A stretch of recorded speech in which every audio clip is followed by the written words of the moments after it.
30 seconds to live.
Welcome.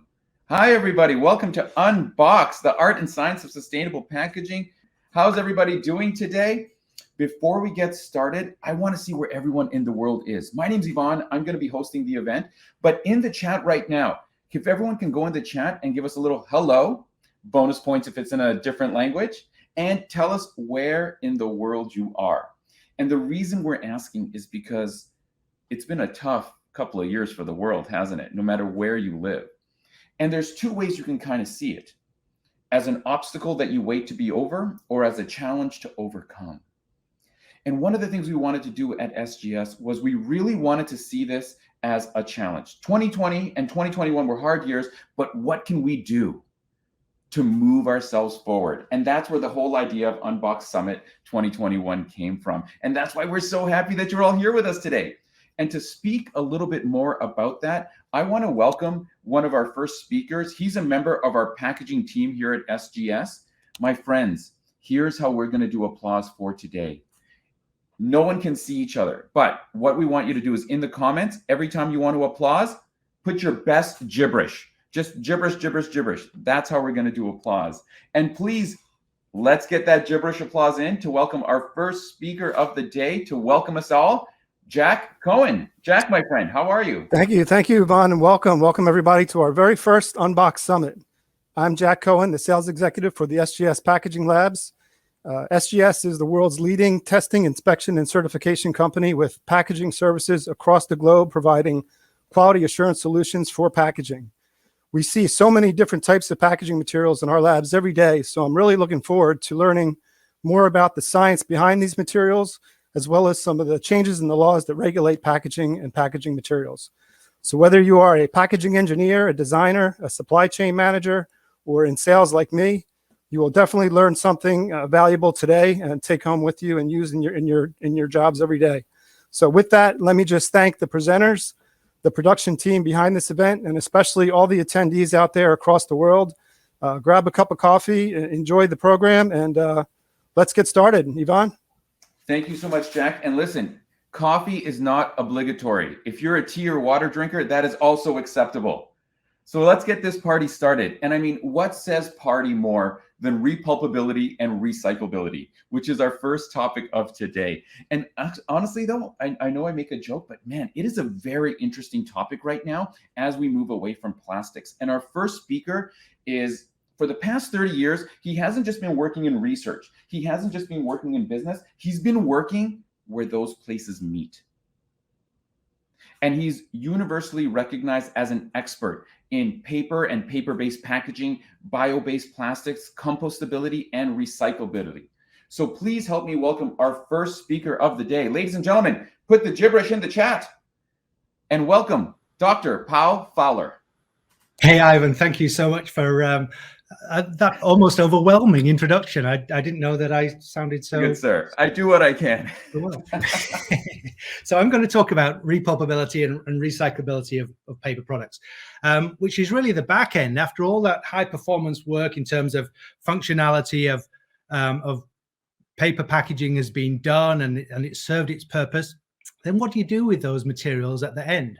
And I want to talk about what recyclability and repulpability mean for paper products and why it's really important. Something about the current testing protocols, and then really conclude about why maybe a more harmonized approach to testing is desirable.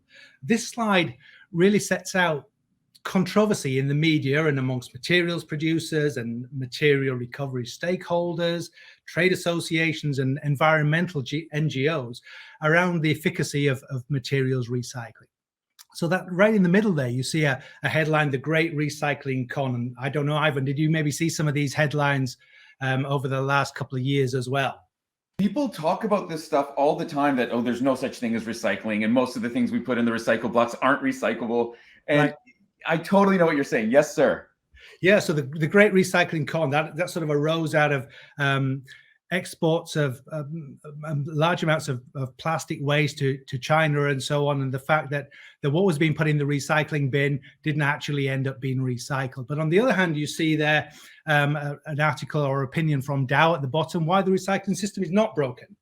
And then on the right-hand side, the American Forest and Paper Association saying that paper recycling is a great success story. And here's a new design guide for designing even better and more recyclable packaging.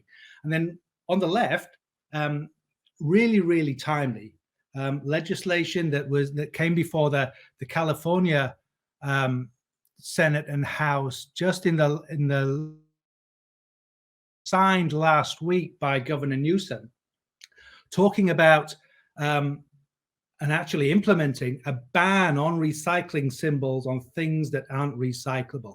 So there's this huge sort of controversy out there. And at the same time, there's a momentum to show that more and more sophisticated, high-performance paper products can be recycled. And that's been driven by a range of brands and retailers committing to incorporate ever more recycled content into their packaging and sometimes into their products too. Let's have a look at the next slide. So how do we go ahead and actually establish that from a paper perspective? There's some concern among sectors that recyclable claims are being made by some producers that are really spurious and they have no basis in fact and are essentially greenwashing. And the widespread use of the chasing arrows, that symbol that's instantly recognizable, has come under sort of special scrutiny. And that's where the California legislation came into play, really banning those chasing arrows symbol on materials that haven't been really evidenced and have the science in the background to back up that those materials are recyclable. And so this sort of tricky political landscape really behoves us, or almost forces us, to gather an in-depth knowledge and really do our due diligence and gather the evidence on our paper packaging products before making a claim that it's recyclable. And that's where repulpability and recyclability testing kind of comes in.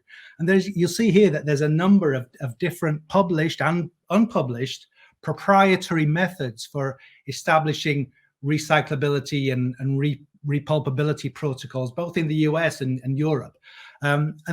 They all sort of evolved from that top one, which is the voluntary standard for repulping and recycling of corrugated fiberboard, treated to improve its performance in the presence of water and water vapor.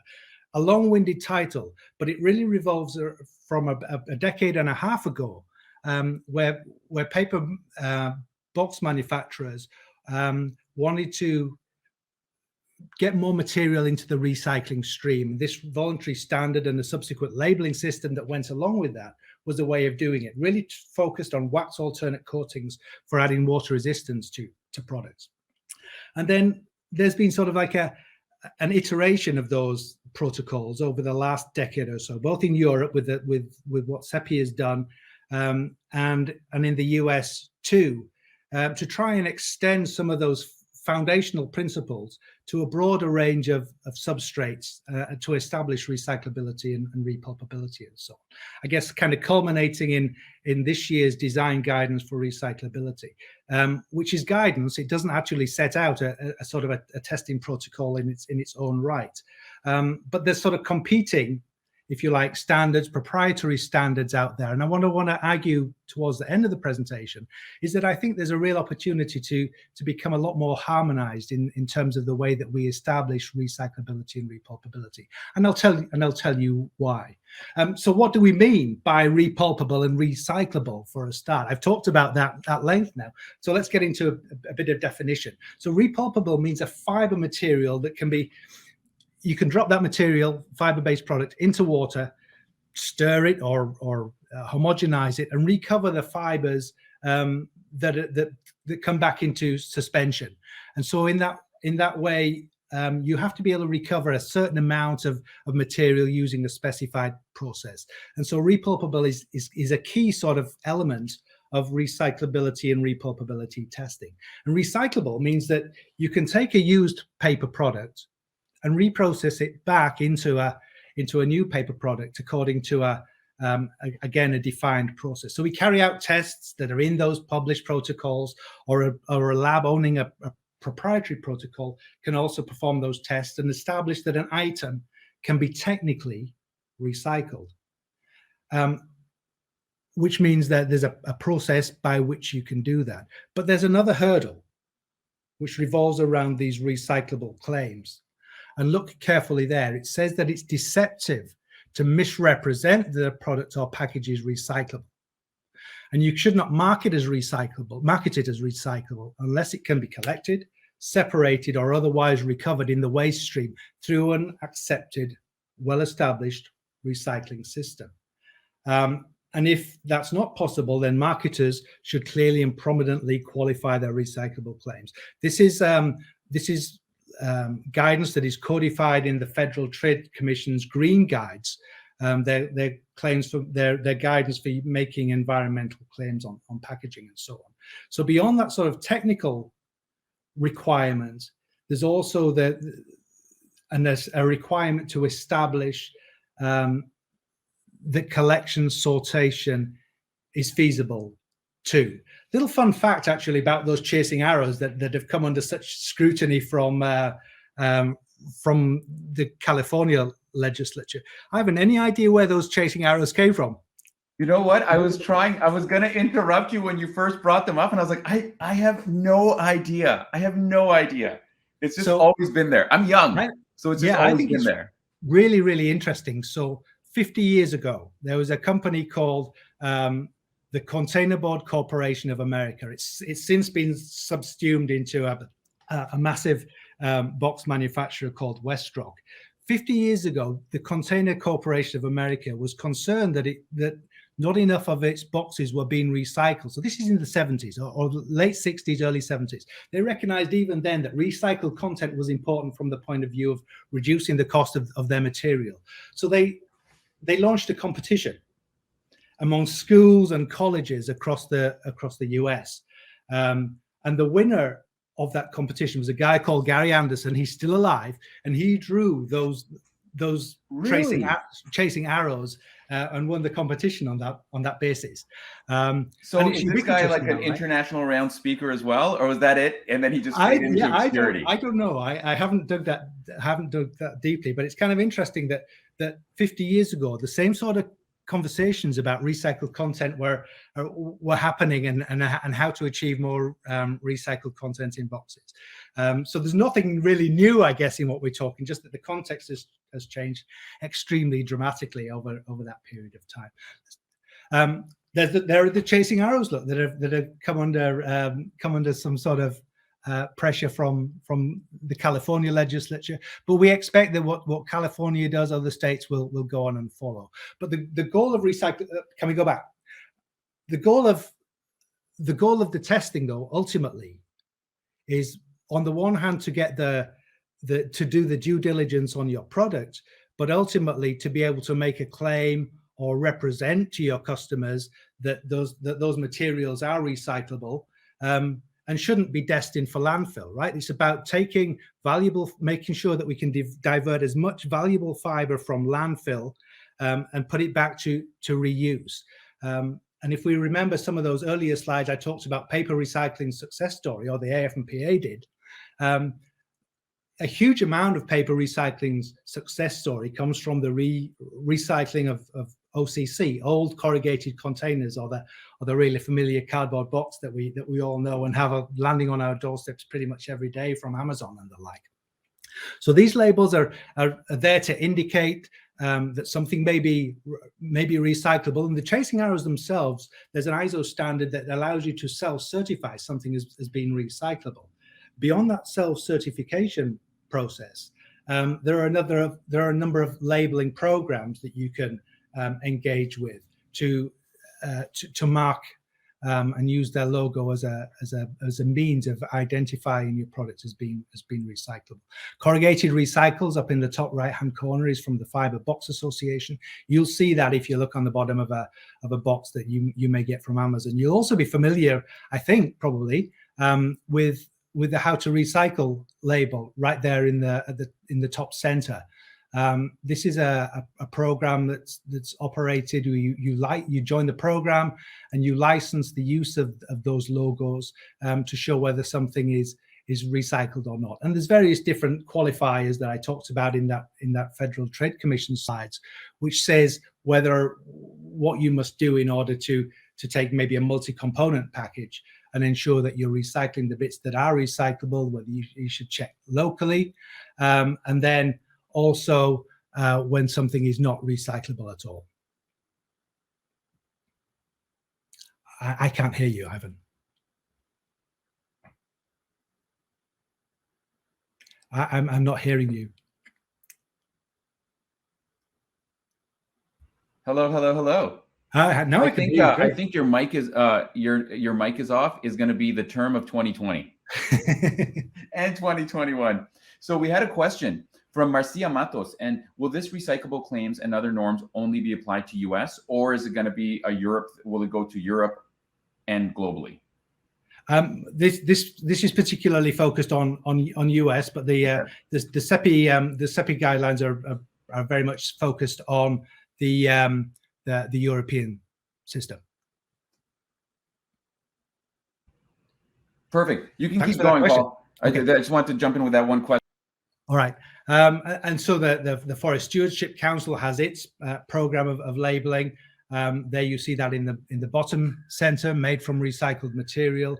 And up in the top left-hand side of that logo is an opportunity to label how much recycled content is present within the package or product in which it is present. The same for the chasing arrows. That percentage number in the bottom right allows you again to express the amount of recycled content present. The green dot logo, which our European colleagues will be familiar with, and some in the US too, or the Grunerpunkt, is a sort of a complementary labeling system and is used by companies that are aligned with so-called extended producer responsibility programs, where those companies have made a contribution to ensuring the likelihood of materials being recaptured for recycling is going to happen. So it's a financial contribution to the end of life management of those materials too. Next slide, please. So this slide from McKinsey talks about the fast-moving consumer goods sector, right, and their efforts to promote sustainability. And what this slide tells us, if you look at the bar line that runs from black to sort of bright blue to an even brighter blue, that's the percent of companies and their share of commitments to supporting sustainability initiatives. And look, 60% of those are focused on increasing recyclability of their packaging materials up to 100%. So there is a really important driver from the point of view of evidencing that your package as part of that packaging value chain is recyclable, because that's the way brand owners and retailers, or 60% of them, tell us we are heading. And then the other thing that kind of sits along with that, right, is if you're increasing the recyclability, they also want to increase and incorporate a high degree of recycled content into packaging too. So there is a really strong trend and an emphasis on recycling and recycled content across all materials. I mean, I'm focused on paper today, but that applies as much to PET or polypropylene or polyethylene too.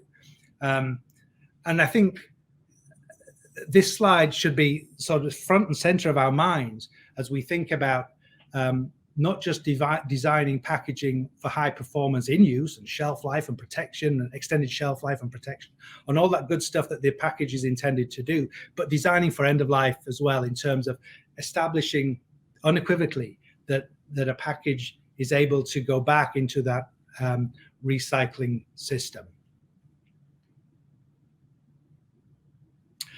This is a kind of a technical slide, but it really talks about the areas and the processes that are involved for establishing repulpability and recyclability. And in most of the programs that I outlined earlier, there's this sort of two-step process, and you have to be able to establish that both are met in order to make a recyclability claim. So I talked about repulpability. That's kind of wetting out the fiber or stirring it in an aqueous system, and then recovering and determining the fiber yield from that. So the repulpability is done in like a hydropulper under conditions of temperature and pH. A hydropulper, just think of a wearing blender or a kitchen blender. You're essentially taking some paper sheets and blending them. And then you want to recover the fibers and understand what is the recovery rate of those fibers. And typically there's a threshold level that you must meet in order to be able to say that there is that you've met the repulpability standard. So you have to sort of meet or exceed that sort of threshold percentage of recovery. So that's one element. You have to really meet that before you do the phase two, which is recyclability. So you pulp, again, blend a mix of your test item with a grade that sort of represents the intended recovered paper stream. So let's say you have a box, you're thinking it's going to go into an old corrugated container stream, then you would blend it with a bulk of material that you already know is recyclable. And you run that through essentially a repulping system and pass those pulp materials through various screens and cleaners and so on. And then you evaluate the pulp quality that comes out after you've gone through that test against things like fiber strength, break, burst, various different technical tests that we can do to establish that by incorporating those recovered papers and recycled fibers into a recycling stream, you're not undermining or reducing, decreasing the quality of the fiber too much, to an extent which is no longer acceptable for the purpose. And so that's a key element there too. And both of these are required in order to meet technical requirements. There's a little bit of nuance in the way that these are performed. In the proprietary methods, we're not necessarily entirely sure about what is going on there. But let's take a look at the next slide. So as well as establishing the technical recyclability, back to that FTC slide, the Federal Trade Commission slide, you have to also demonstrate access to collection, sortation of the test item, that a material recovery facility is actually going to take that material out of a municipal solid waste stream, for example, and sort it, and then be able to sell that into end markets that desire that recovered test item. And I think, for paper products, that is where the real opportunity really, really lies. The end markets have been tricky for plastics, right? Some of that controversy that I talked about at the beginning around particularly things like multi-layer pouches that are used for single use, very, very difficult to recycle, and end markets for those. Companies, NGOs are trying very, very hard to develop those end markets. We know for paper, those end markets are very much there. Just thinking about the US, I mean, this might be an unfair question, Ivan, but I'll ask it anyway. Of the sort of recovered paper, or you think of your recycling bin, your curbside recycling bin, yeah, and the items that go into those bins, what do you think is the most most used recovered paper source in the US right now? The most used recovered paper source. Yeah. So Okay. I'll give you options. I'm going to Give me three options. Give me three options. I'm going to give you four. And Newspapers. you know what, everybody? Why don't in the chat? Why doesn't everyone do this too? Right. Paul, give us three options. Let's all vote. I'll tell you mine. I'm going to give you. I'll give you three: newspapers, magazines, cardboard boxes, or white copy paper. Newspapers, magazine, cardboard boxes, or just like plain old white paper. What do you think? I'm gonna go as a layman with the background of our whole thing here. I'm gonna say it's cardboard boxes for 100, Alex. And you'd be right. So in the US last year, there was about 23 million tons of old cardboard boxes reused. Isn't that a staggering number? I don't know if you did a poll or not. But even more staggering is that it's the second most used fiber by the entire pulp and paper industry. Right? Well, I can tell you here that almost everyone was in agreement with me. Cardboard boxes, with newspaper coming a close second. Okay. Well, actually, newspaper is almost now a legacy grade. Folks are no longer using, or there are some grades of paper, particularly one called mixed paper, into which newspaper is now finding its way. But in terms of old newspapers, there's less than 1 million tons of newspapers now recycled. Old magazines, about 150,000 tons across the United States. So those are grades that are no longer really being processed and reused by recovered paper mills. So here's why that's an opportunity for recyclability and repulpability. There's a huge demand, as I just demonstrated, 23 million tons of old corrugated newspapers, 4 million tons of office paper. That's the second largest recovered paper grade right now. That's the copy paper and so on. Huge demand for those materials from paper mills, driven by that demand for more recycled content and some cost elements too.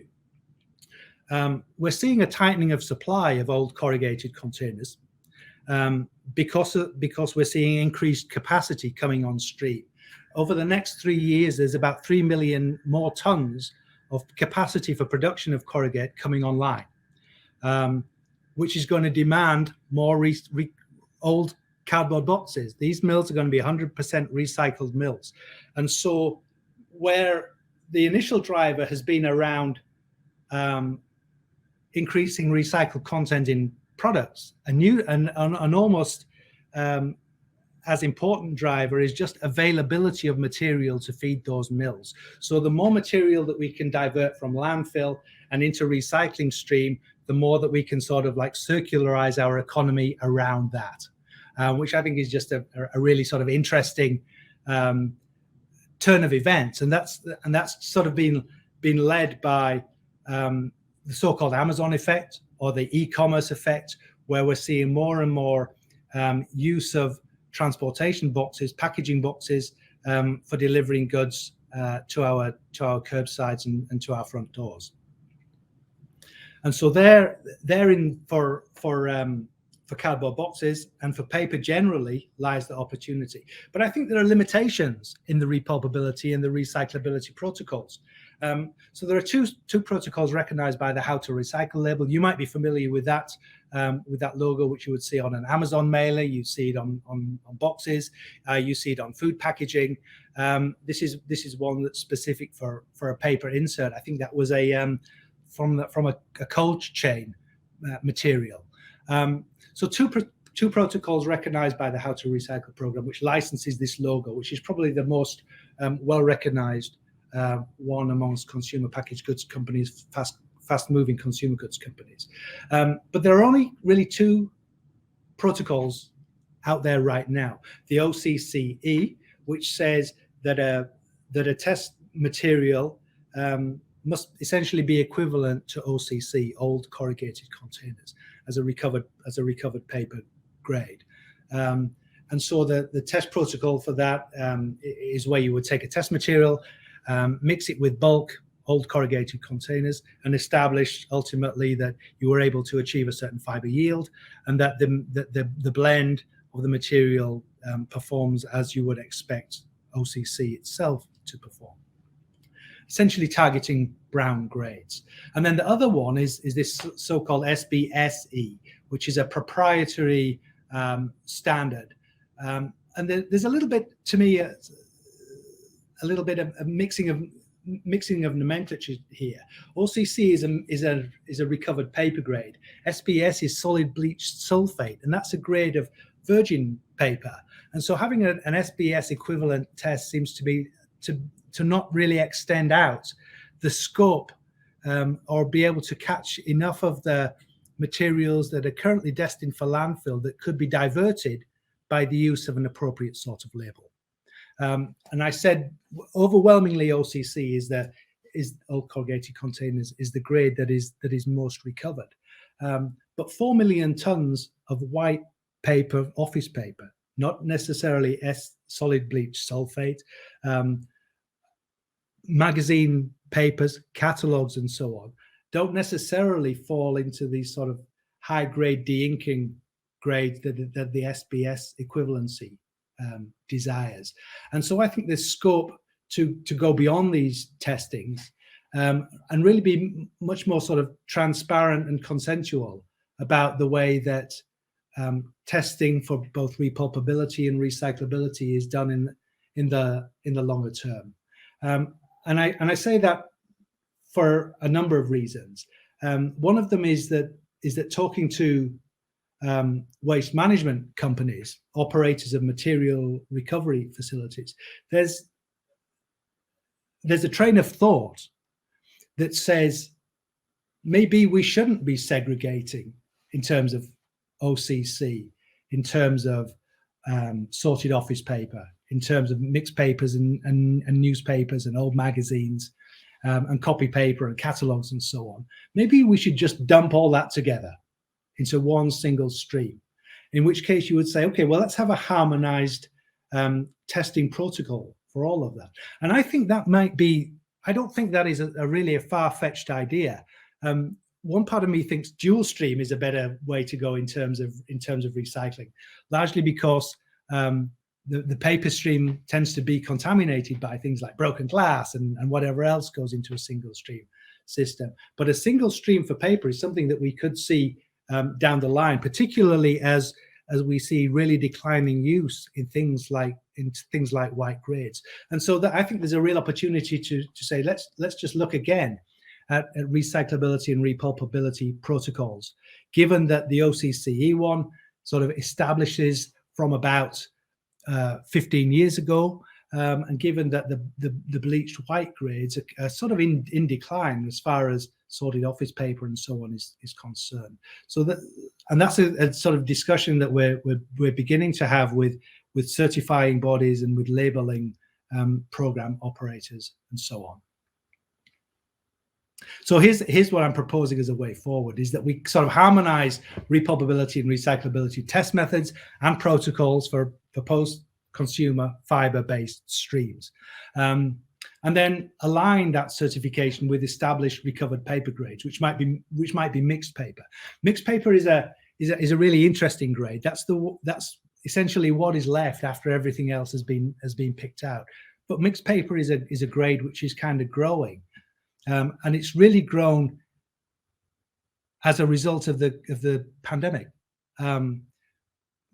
Material recovery facilitators have been really short-staffed, and they haven't been able to sort to the same sort of extent and to the same sort of level of quality as they did pre-pandemic levels. And so this mixed paper grade is kind of growing, is becoming browner as more OCC enters that stream. And so looking at those grades, a real opportunity to say, okay, well, let's just rethink how we think about repulpability and recyclability to address a real diversity of high-performing paper packaging products in the marketplace, addressing the right sort of performance parameters against which this fiber should be evaluated, and then peer review, really open it up and so on, and bring some consensus, stakeholders across the supply chain and the value chain as to what a reimagined recyclability and repulpability protocol portfolio looks like for the 21st century when we're seeing such dynamic change in the paper industry.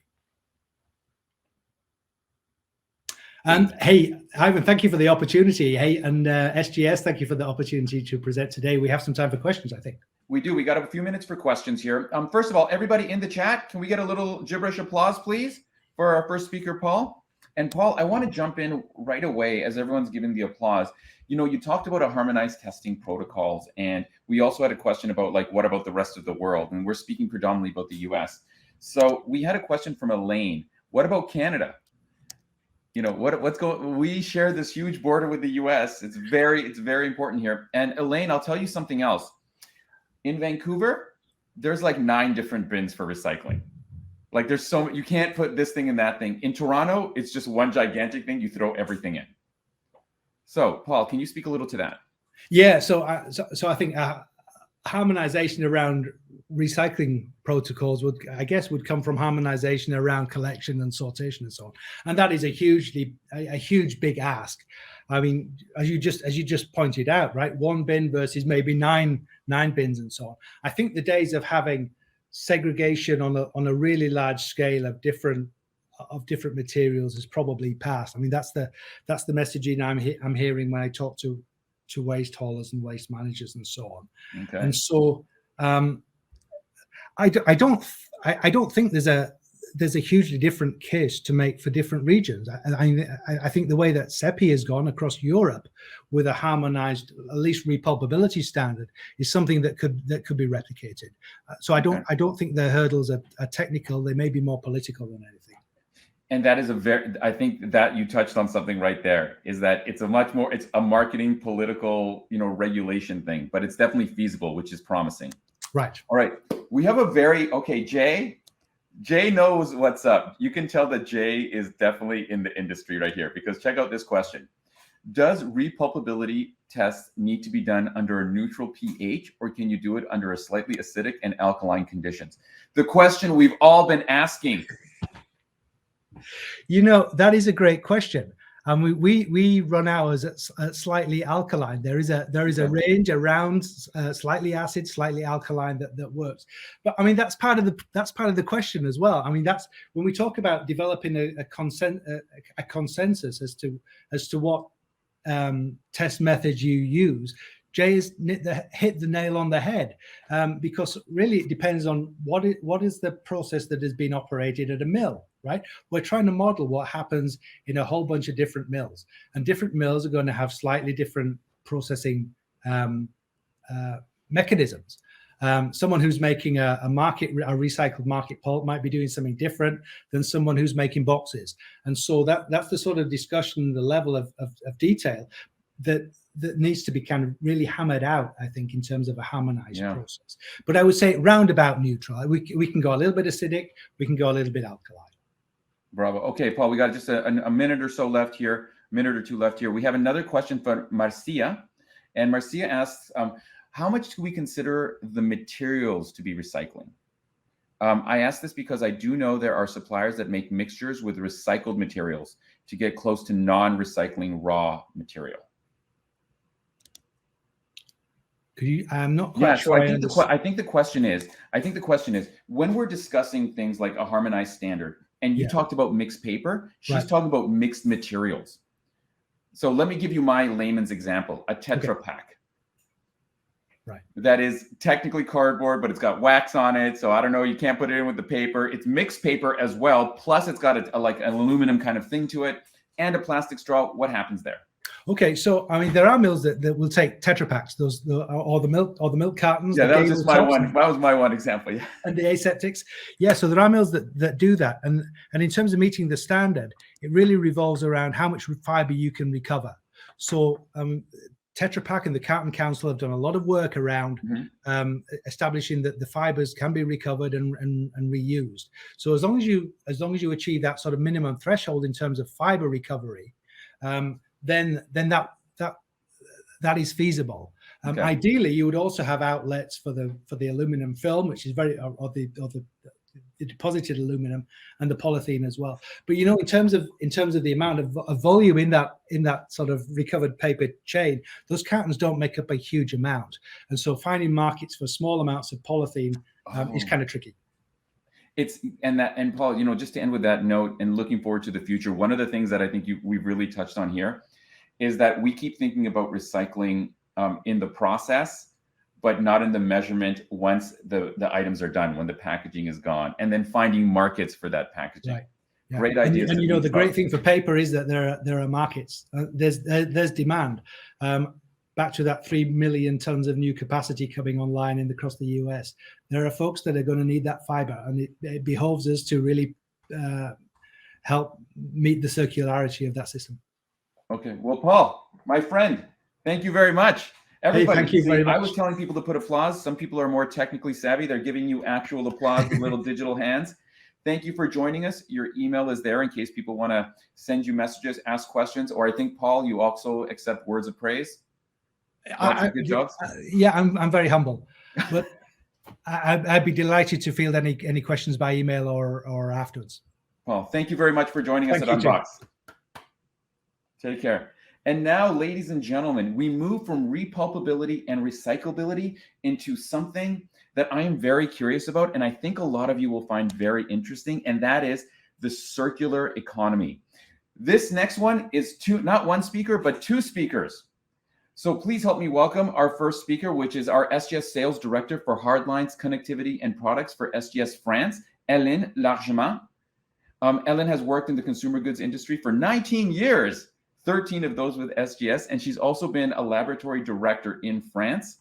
Claire has been a cross-functional project manager at SGS, and she's extremely knowledgeable about CSR and the circular economy. And I'll be honest with you, ladies, I had never heard this term before we started here today, and I'm very excited to find out. So everybody in the chat, can we send the love and applause?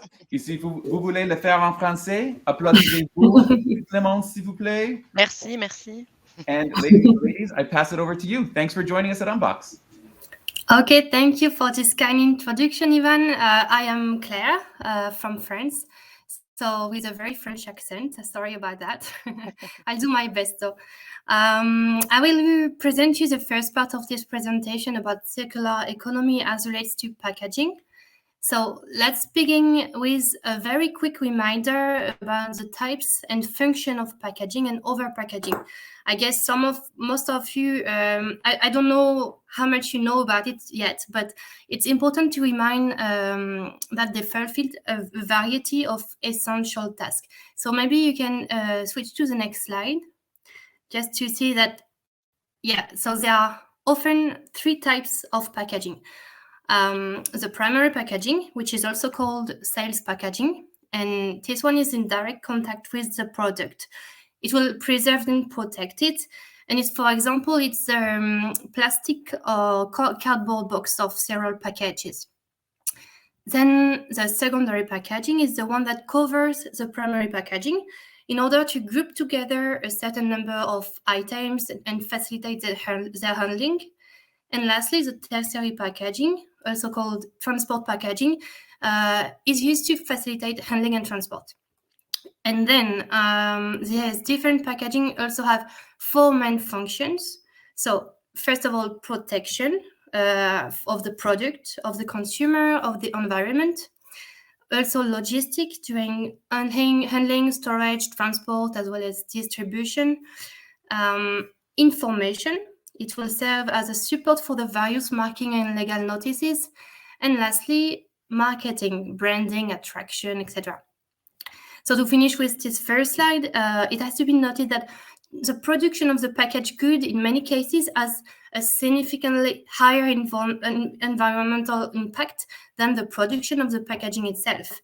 And in many cases, it's difficult or impossible to sell a product without a minimum of packaging.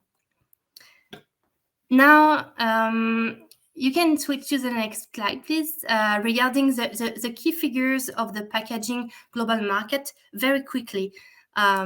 It has been steadily growing, about 1% yearly for the last 7 years. And the global market size was of more than $900 billion in 2019, and it should continue to grow, even though there is more and more pressure from consumers, especially against plastic packaging for environmental reasons. Packaging recycling rates differs depending on the region. So as you can see, in Europe, the recycling rate is much higher, reaching about 80% for paperboard and 40% for plastic packaging, which is not the case for the US yet. There's only 20% of plastic which are recycled. And of course, the current rise of e-commerce also greatly impacts the packaging market. So that's also one of the main reasons of the paradox between consumers' expectations and the reality. And today, packaging represents still half of the volume of the household trash can. Next slide, please. So I was saying just before that packaging recycling rate differs depending on the region. It's also true for consumption. Asia is the largest market of the world packaging consumption with 40%, followed by North America and Western Europe. And most of the world packaging is made of plastic, over 40%, while about a third is made of paper or cardboard. Glass and metal packaging represent less than 20%. However, they 20% together. However, they have the highest recycling rate among packaging. So it's estimated by the Ellen MacArthur Foundation that by 2050, and I'm sorry if you don't know about it yet, because that's not a good news, but there will be more plastic in the sea than fish. So now for a growing number of consumers, what the package is made of matters just as much as what's in it. And according to another study, so it was from Boston Consulting Group survey from April 2021, 67% of consumers place importance on recyclable packaging and are willing to pay more for sustainable packaging. And that's especially true for younger consumers. Over 3/4 of Americans wish more brands use paper packaging. However, let's point out something, that when optimizing packaging, contradiction between individual requirements often lead to conflicting goals, because contradiction in this area, for example, in the use of flexible packaging solutions, which are often complex to recycle, whereas a rigid packaging solution usually have a higher ecological impact than flexible packaging. So that's a bit tricky. The core objectives in sustainable packaging development are to deliver on a circular economy and the reduction in the sources of ecological impact on the environment. So to do so, more and more alternative materials to plastic are placed on the market, including biodegradable, compostable, vegetable packaging, etc. But they have to be carried with vigilance, especially vegetable and biosourced part packaging, because they can be harmful both for the environment and or if I can say, for the human consumption, and in particular in case of food contact. So this was the case, for example, with oxo-degradable packaging, which were kind of disappearing in the nature. But at least the human couldn't see it anymore, but it was still lots of microplastics. So yeah, that's for the careful part. Now, if we could talk about biodegradability, it will depend strongly on the environment conditions. So it means temperature, presence of microorganisms, oxygen, water. For compostable material, it can be a good solution for the environment. However, its goal runs counter to the recycling process, because material that can be composted well has already often lost its quality by the time it arrives in the recycling stream. However, for products for which material recycling is ruled out due to assume heavy pollution or for other reasons, the use of biodegradable material could be recommended in the future. So, for example, in the case of coffee capsules, packaging for fresh meat, etc. And there are two types of composting. The industrial one, for which two standards exist to demonstrate the industrial composting, and the home compost. But for this one, there is no international standard yet, but only a national standard or in-house method. Also, as I was saying just before, also degradable plastics, so plastics that can decompose in the environment due to their additives, are not recommended at all for compostability. But there's still a lot of progress to be made in the compostability.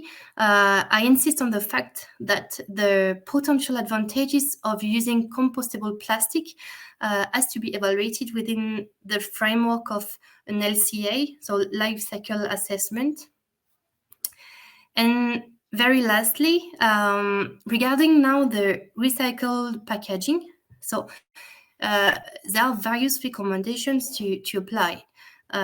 First example, to be optimally reusable, packaging must have a recyclable design with the greatest possible reduction in the use of packaging materials.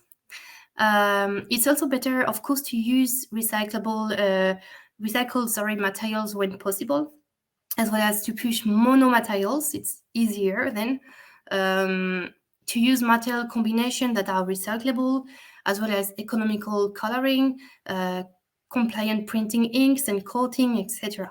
And to the contrary, so what should be particularly avoided is rare materials that are not recyclable or that only exist in small quantities on the market. Are not recommended neither additives that lead to quality problems during the recycling processes, as well as dyes based on carbon black, because it can lead to misclassification of the material or rejection during infer detection in the plastic sorting process. So that's for the very outlines, but then it's important to consider the specificities depending on the type of material as well as of the type of packaging.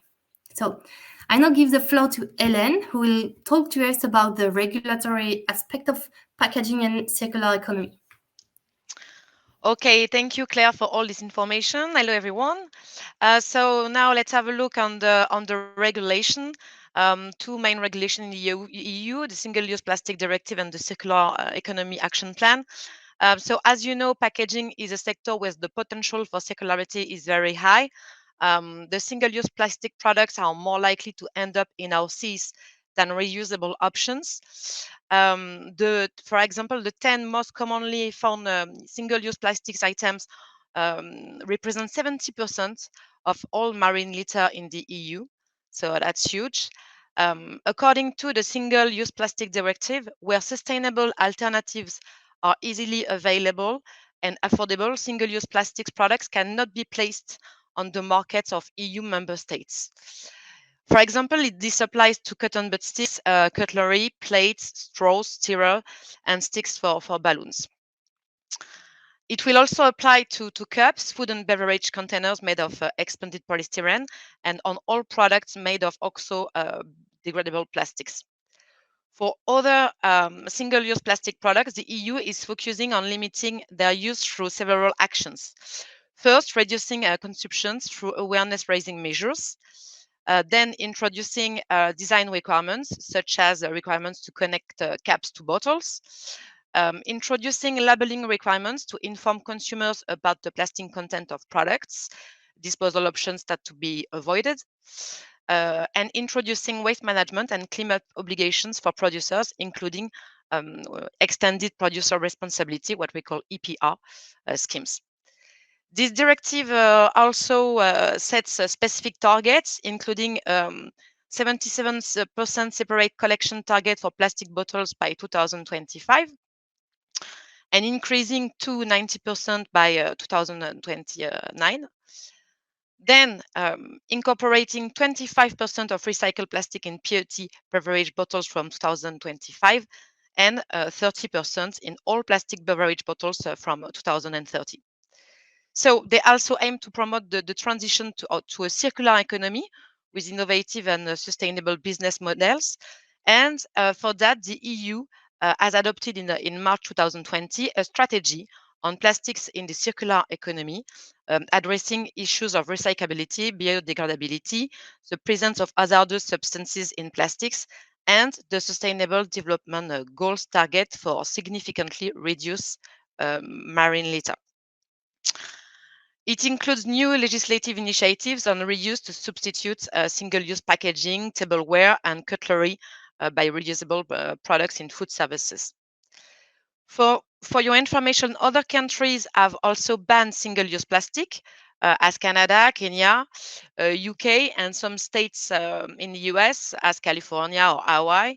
And some are currently discussing it. And we have 170 nations who have pledged to significantly reduce the use of plastics by 2030. Okay, next slide, please. So now let's have a look on France, the example of France. So France has been one of the most advanced countries regarding circular economy regulation. And this is a good example on how regulation can be pushed for more circularity, especially in the packaging sector. So the AGEC law, that means the law against waste and for the circular economy, sets specific targets to reduce packaging, especially single-use packaging. So we call that the 3R goals: 20% reduction of supplementary packaging by 2025, reduction of useless plastic packaging, recycle SUP, and use recyclable alternatives. It also aims at halving the quantities of plastic bottles and has a 90% recycling target. One of the main goals of this AGEC law is to end up the single-use plastic by 2040 and has set several steps to reach it. And another ongoing regulation is the removal of the green dot, as you can see in the slide. It is often misinterpreted and considered as the proof of the recyclability of products by consumer. So the green dot should be replaced by a tree man or the info tree. Next slide, please. What about the US? So in the US, there has been a plastics pact launched in 2020, launched by a consortium with the Recycling Partnership and the WWF as a part of the Helen MacArthur Foundation. The idea is really to have an aggressive national strategy to ensure that all the plastic packaging will be reusable, recyclable, or compostable by 2025, and to help the US industry leaders to act on the significant change needed to realize a circular economy for plastics by 2025. For your information, it includes over 60 of the world's largest CPG companies and retailers. For example, the Coca-Cola Company, Colgate-Palmolive, Danone North America, Henkel, Kimberly-Clark, L'Oreal, and so on.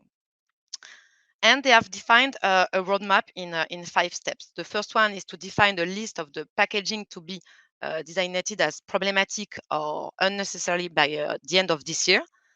Then to have 100% of plastic packaging to be reusable, recyclable, or compostable by 2025. By 2025, undertake ambitious actions to effectively recycle or compost 50% of plastic packaging. And the average recycled content or responsibly sourced bio-based content in plastic packaging will be 30%.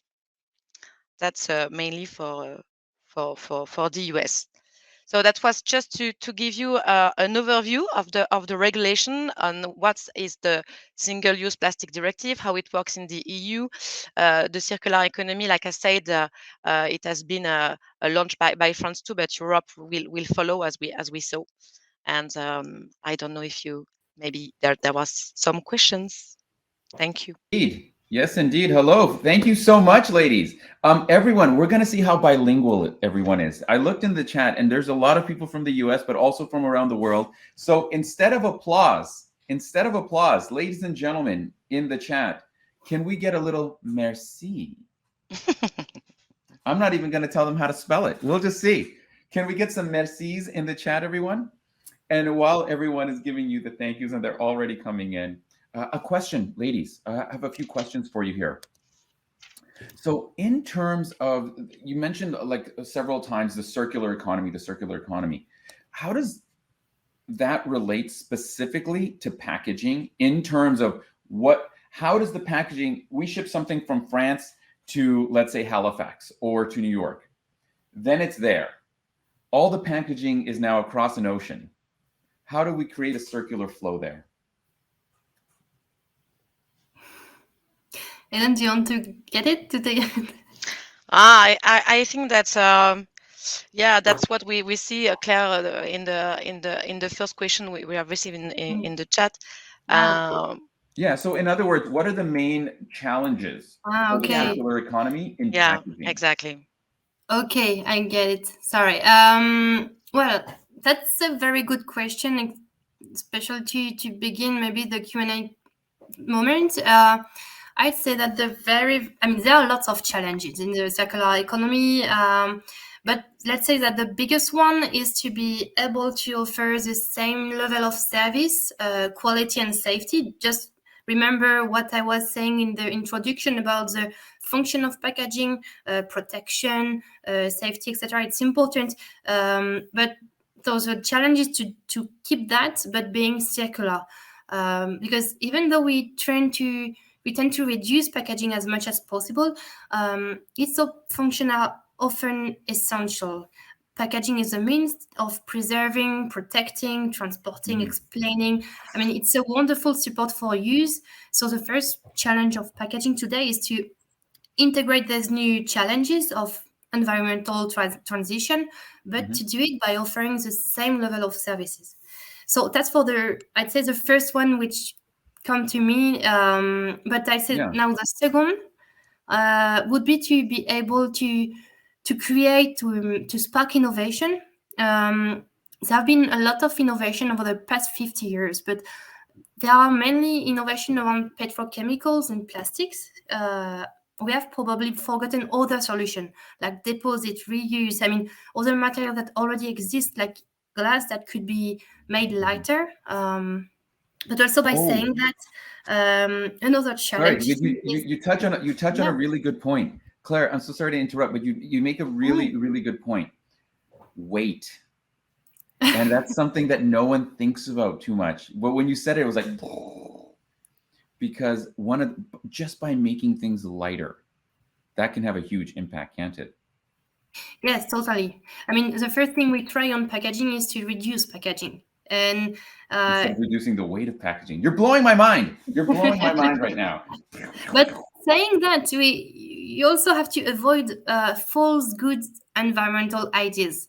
Like I told you, for oxo-degradable plastic, for example, but sometimes, I mean, putting less plastic or less packaging can be also harmful for the protection. I mean, everything has to think circular, yes, but also to think about the life cycle assessment.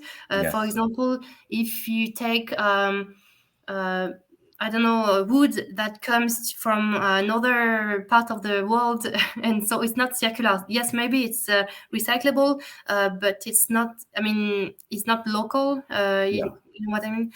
So if I have time to continue, because that's a very good question. I think there's let's maybe, just because there's a bunch of other questions, and I know we could do a whole unbox, and maybe we will, but maybe could you maybe just another minute or so to kind of delve into the issue, because there's a few more questions I want to ask. Okay, but can I just say two words? Maybe one of the challenges is to not increase the selling price, because that's an important case. Because if you do something more circular, but nobody can offer it, it doesn't worth it. And that's the thing I wanted to add before moving to another question. And definitely, I think that's a really good point, because sometimes there are really good options, but they're price prohibitive. Like you can't do them because they're going to raise the price too much. And actually, that brings me to our next question. I wanted to ask this question. So either one of you ladies could, I'll ask you both to answer it. Because when we think about pricing and weight, and then I think we also talked about that little orange circle, how do we find the balance between the marketing issues of trying to promote a circular economy and sustainable packaging, and with the virtues of the actual packaging? Yeah, this is the equation that the manufacturers are trying to solve. Claire, do you want to answer that question? No, you can take it. It's okay. So now we have to go back to the fundamentals. So first, this is the regulation, of course. So that's something to take into account. And then, of course, the costs and the expectations of the consumer. And first, that's one of the roles of the packaging. So it's not easy to find the right balance. So there are matches to be made between what the consumer wants to and the innovations. For example, recycled packaging has a different visual appearance, and sometimes it can have an impact as well. So, and then the future of plastics lies in recycling. So recycling is not only a magic word. I think you make a really good point, because I'll tell you sometimes I can't remember. I think Claire, you might have touched on this, or Helen, you might have touched on this. Online shopping, and I'll get something that's this big, but it comes in a box like this big, covered in paper and plastic and stuff like that. But because I put it in a recycle box, I feel like, oh, it's fine. But that's not necessarily the case, and that's a consumer perception issue. So let me actually transition, because that leads me to another question. So we have people here from around the world, and there's been a bunch of questions, and people in the chat are really interested in this topic. How does someone get started? Like, suppose I'm working, I know everyone here realizes that we have to rethink packaging. We have to kind of move towards that circular concept, right? What's the first step? How do we convince people? How do we do it? First, I think it's important to ask this question: what should my packaging be used for? And is it over packaging? Because before jumping to the ready-made answer, you have to go through this diagnostic phase, identify the functional requirements of the product, and then try to think with the supplier, because you have to include all the value chain, about a composition which is transparent. It's important to list everything without forgetting anything. The idea is to simplify the composition in order to make recycling easier, and improving your packaging also means improving your product. So it's important to first do the LCA. So I don't know if it's clear for everyone, but I think there is a presentation about LCA later. But the LCA is life cycle assessment, and it's not just the carbon footprint, and saying that. So we have insisted a lot with Ellen during the presentation about the geographic aspect. You have to take the geography into account, because putting packaging on the American, European, African, Asian markets does not mean having the same recycling capabilities. Capabilities, yeah, because for example, in Germany, they can recycle PP, polypropylene. I don't know in English. Sorry, it's the same. Yeah. And just so you know, Claire and Helen, I know you're doing. I wanted you both to say, because I know you're a little shy about this. Your English is perfect. Don't even worry about it. Thank you. In fact, and here's a language lesson for everyone in the chat. Like 80% of our words are the same. It's just the accent is different. So everyone totally understands polypropylene, and I can barely say it in English, so don't worry about it. Good, but I know you have a good French too. Yes, that's right. So, you bring up a really good issue, and maybe we'll just end off on this note for a question, because we talk about a place like Germany where they can recycle polypropylene, but maybe that's not a capacity that other places in the world not have. in France, for example. And it's right there. Mhm. So, Yeah, recycle doesn't mean that it will be recycled at the end. And I think that's really the main fact. That's that is, very I important. feel like that can be a quote that we can, recyclable doesn't mean that it is recycled in the end, because we Yeah, do, exactly. and there is the It theme you depends brought up. on the recycling industry in every country, and even in Europe, that's not yet harmonized. And we know that we have a lot of progress to do on that. And we discussed with Claire and with the packaging federations, for example, in France, about that, about how we could, what is a recyclable packaging. And the answer depends really, yes, regarding the countries. Will it be recycled at the end? And if it won't be recycled at the end, can we put a market claim on the packaging recyclable? That's a good question. And it goes, and here there's a theme going here. There's a theme I've noticed so far, both in your presentation and the one, is that so much of the recyclability in packaging is a marketing issue as much as it is like a regulatory issue. Because how you mark something affects not only the packaging, but the consumer perception of the packaging. Exactly. And you mentioned the e-commerce, and I think that's right, that the customer experience, we know that this is how it is important for these players, so customer experience, yeah, consumer perception. So my friends, there's way more questions in the chat. So what I'm going to do is say this. We can see your emails there. So for Alain and both for Claire. So if there's any questions that we didn't specifically address, because there were so many, we didn't have enough time to get to all of them. But maybe I'm sure we can send messages. We can send an email to you both. Sure. We'll try to reply. Yes, and of course. if I have one word to add about circular economy, I regret not having said that before, but it's collaboration. It's really important because reinventing the chemistry, food contact protocols, quality protocols, machines requires investing together. So you have to work with the entire value chain, the chemists, the manufacturers, the consumer. So yeah, it's collaboration is the key. Yeah, the perfection doesn't exist. It's how to find together the best solution. So, and this is I think one of the other reasons why the whole concept of the circular economy is not just about the product and the packaging, but the people involved within the system. Exactly. Well, my friends, thank you so much for joining us today. Thank you for inviting us. Very nice. You guys did a great job. I really appreciate you coming. Thank you for these concepts of ideas. I'm going to be thinking about weight for the rest of the day. Every package I get, I'm putting it on the scale now, Claire, just for you. I'm going to think about it. Thank you. Okay, thank you very much. Merci. Merci à vous. And ladies and gentlemen, before we move on to the next speaker, just a little something for everyone with me here. I know I can't see you all, but I want to give you a really good example of a good chair stretch. We want to say big thank you to Helen and Claire again for coming and joining us here today. But for everyone watching, I want to give you one of the best chair stretches I have ever seen. And it's not one that we tend to do very much, okay? So everyone watching right now, before we introduce our next speaker, try out this little stretch, okay? Take your one hand and put it on the side of your chair, okay? Now, take the other hand and reach over. But now, as you do that, the hand on your chair, push into the chair, and you'll get a huge chair stretch. Oh, that feels good. And you can do that on the other side. Hand, arm, and then push. And you'll feel that your back will thank you. See, you thought you were just going to learn about recycling, but now I'm helping you with your health too.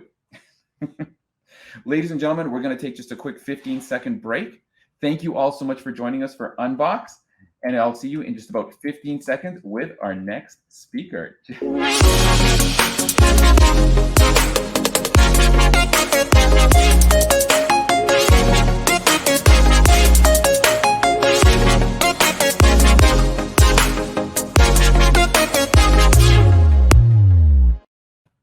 So I hope nobody fell off your chair. And I hope you're feeling great. So my friends, one of the things that we're kind of the theme that we're running with here today is the idea of creating circular systems. And another way to think about circular is sustainable. And our next speaker is actually a consultant on sustainability in both industries and environment. He also works with SGS as a sustainability consultant for industries and environment, built environment, and with SGS sustainability and circularity team. He's also one of these people that can help organizations get what I'm very curious about right now, and that is the cradle to cradle certification. And I really hope he's going to be talking to us about that, because he is an expert in creating these models and certification systems. So ladies and gentlemen, in the chat, can we please have a big round of applause for our next speaker, everyone? You can choose how you do the applause. Some of you are thumbs upping, some of you are clappy clapping, some of you are gibberishing. Either way, ladies and gentlemen, please help us welcome our next speaker, Brit Vonk, everyone. Hello, Brit. How are you? Hi, good. Thank you. Thanks for the introduction. Thanks for having me. Honestly, I'm very excited to hear about this one, because I'm very curious about this cradle-to-cradle certification. It sounds fascinating to me, but enough of me talking. Welcome and take it away. Thank you. Yeah, so I already listened to some of the other speakers today, and I heard they touched up on various topics that I was hoping to address today. But that's actually great, because then we're all talking about the same, and we're actually trying to move this forward the same way. So that's good. Well, thanks for the introduction. So I won't be introducing myself, but just a quick recap of where I'm actually working. I work at SGS, SGS Search, which is located in the Netherlands. And from there, we actually have a small sustainability consultant team in which we do various services related to sustainability, often product focused.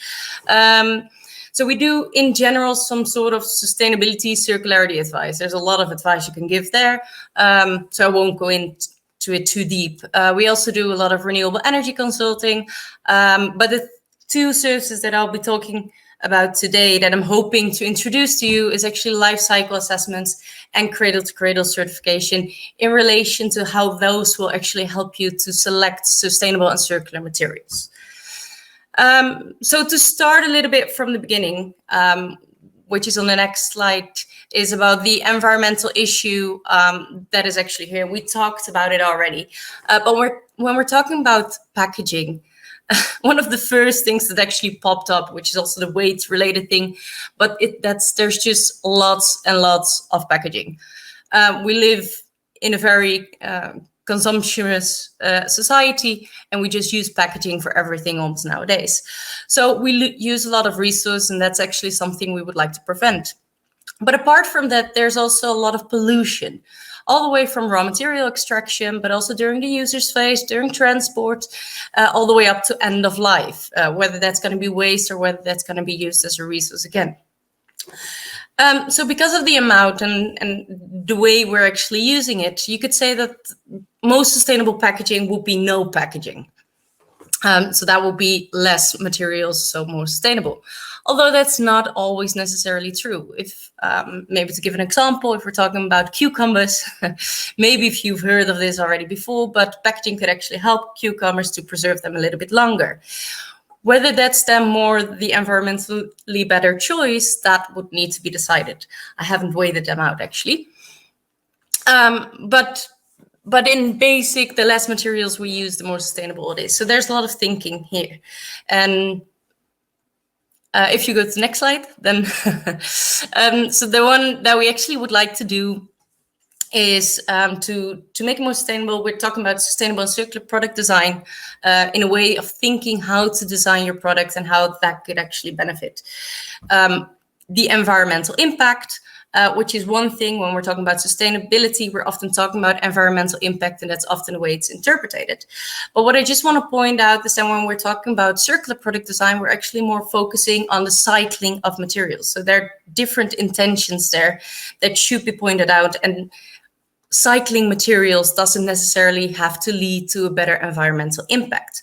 You actually want to calculate that. You want to make sure that that's actually true, so that we're not going to have those claims on packaging, for example, that that's the most sustainable or the most circular alternative. You actually want to prove it in a way. And how do you do that? You want to look at the sustainable impact, like all the way from raw material all the way to end of life. So when we're talking about sustainable and circular product design, we're thinking about how to make those products. I guess this is not new. What does that mean when we're thinking about the way we do? Well, first of all, and that's what I'll be talking about today, but I just want to point out some other standpoints as well, is that you have to choose abundant and sustainable materials. And that's a very complex issue. And I'm hoping to give you today 2 methods that could actually be helpful in choosing the right materials. However, and it shouldn't be forgotten, is that we also want to think about the way we design it, which is very interesting that I've put it here, which says long-lasting and functional products. When we're talking about packaging, often we see that they're short cycle, actually. We don't use them that often. And in terms of function, some of the packaging we actually use once and then we throw them away. We cannot do anything else with it. So the way we think about packaging should also be changed. Maybe we could think of how to reuse packaging, refill packaging. There are different ways to think about it. Another important part is design for disassembly, and I'm happy actually that in the previous presentation it already popped up, which is that if you're able to separate different materials, it actually supports the recycling part, because the better we can disassemble and the better we can put materials apart, the better it will be to recycle, the easier it will become. And the last, which is often logic but tends to be overlooked, recycling becomes much easier if we think about it before we actually design the product. You could take a couple of concepts into account instead of in the end where we have an end product, we have waste, but we have no clue what it contains, what chemicals it contains, for example, whether it's potentially contaminated, or we actually put out plastic in an infrastructure where there's actually no recycling infrastructure. So it's much easier or better if we think ahead instead of thinking about it afterwards. We're trying to close that cycle, and it really requires thinking of ahead of what we're going to do with it in the end. So going back to selecting circular and sustainable materials, I will be giving you a method, and in basic, there are 3 steps that should be taken, which is determine your material, your generic material, choose the material's origin, and screen its chemical composition. It's not really a one-way linear approach, so to say. But the first one, to determine your material, you could actually use life cycle assessment. Then step 2, the material origin, you actually want to think about it sort of right away, because it actually influences your life cycle assessment. And step 3 is actually to screen the chemical composition, and the material's origin is actually very important of how you're gonna screen your chemical composition, because it's different. Well, if you would like to know more about this 3-step approach, there's actually the Circular Design Guide, which has been created in collaboration with the Ellen MacArthur Foundation, and there's a lot more information there. So I didn't think of this myself. It's more common, and there you can find a lot more information to it if you're interested. So choosing the right materials. Well, to determine your generic material, of course, the technical functionality is very important. Where you're going to use it for, what are you aiming for? That's all important. But when I'm talking about sustainability, of course, there are different alternatives and they have different environmental impacts.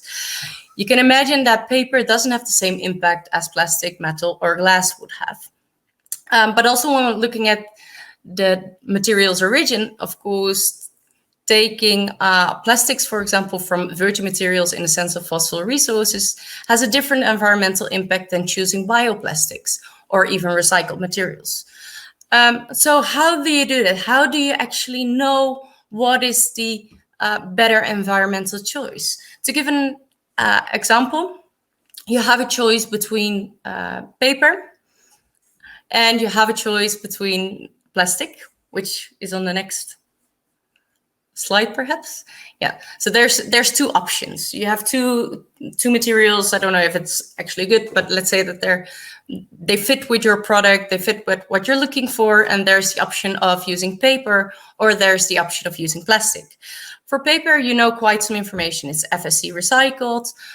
You know, it's a renewable material in that sense. You know that there's common recycling pathways, but it has limited life cycles. And then there's the other option, which is bioplastic.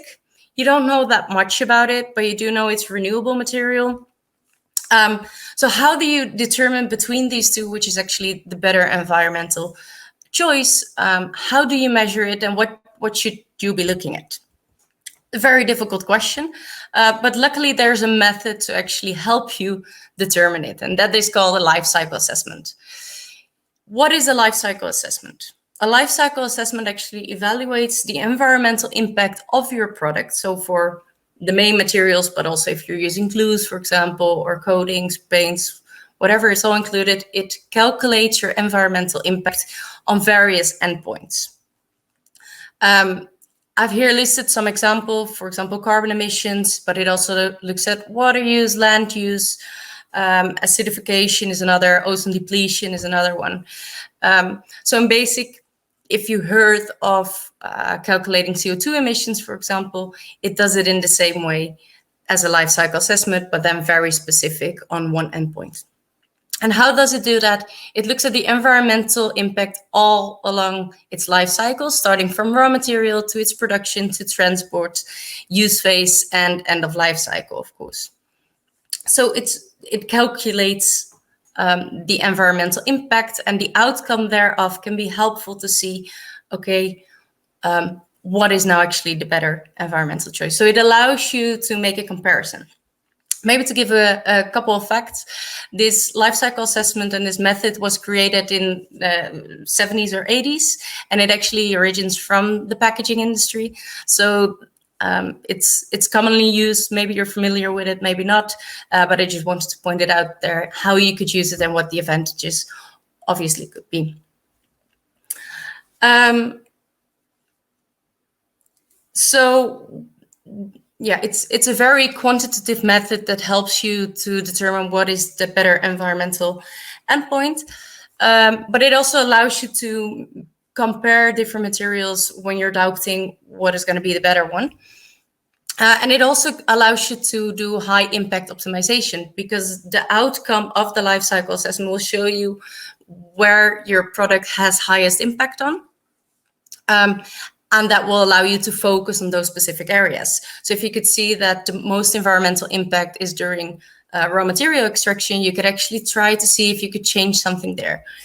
If it's during transport, try to see if you could get it more locally. It's very helpful in that sense. Life cycle assessment in general is based on the ISO certificate or ISO standard 14040, which is rather a way of how to execute such a life cycle assessment. But there's also specific product category ruling for packaging, which actually points out how to look at the functional units. So in terms of the life cycle, how does it look like, or the amount that you should be looking at in order to be able to compare those different kind of packaging. So it's very specified. Normally, life cycle assessment is used as internal reporting. It allows you to compare. It's more of a reflection of how your product is doing, how you could improve it, really what the environmental impact is. It's really a knowing what the situation is.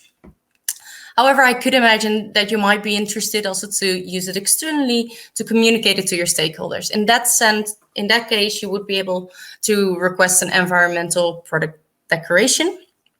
It says declaration, so you can imagine to declare the environmental product, the environmental footprint of your product.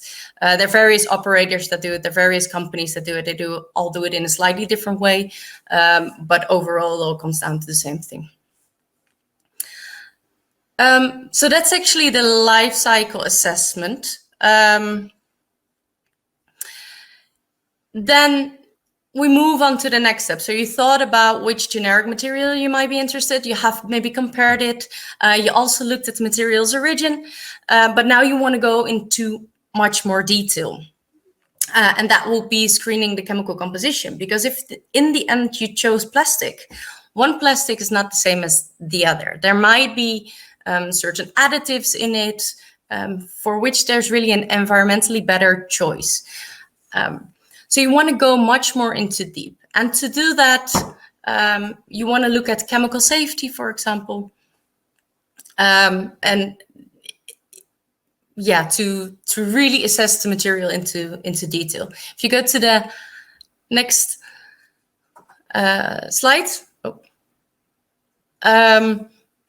Yeah, thanks. Yeah, so how do you go about doing that? Like, where do you look at?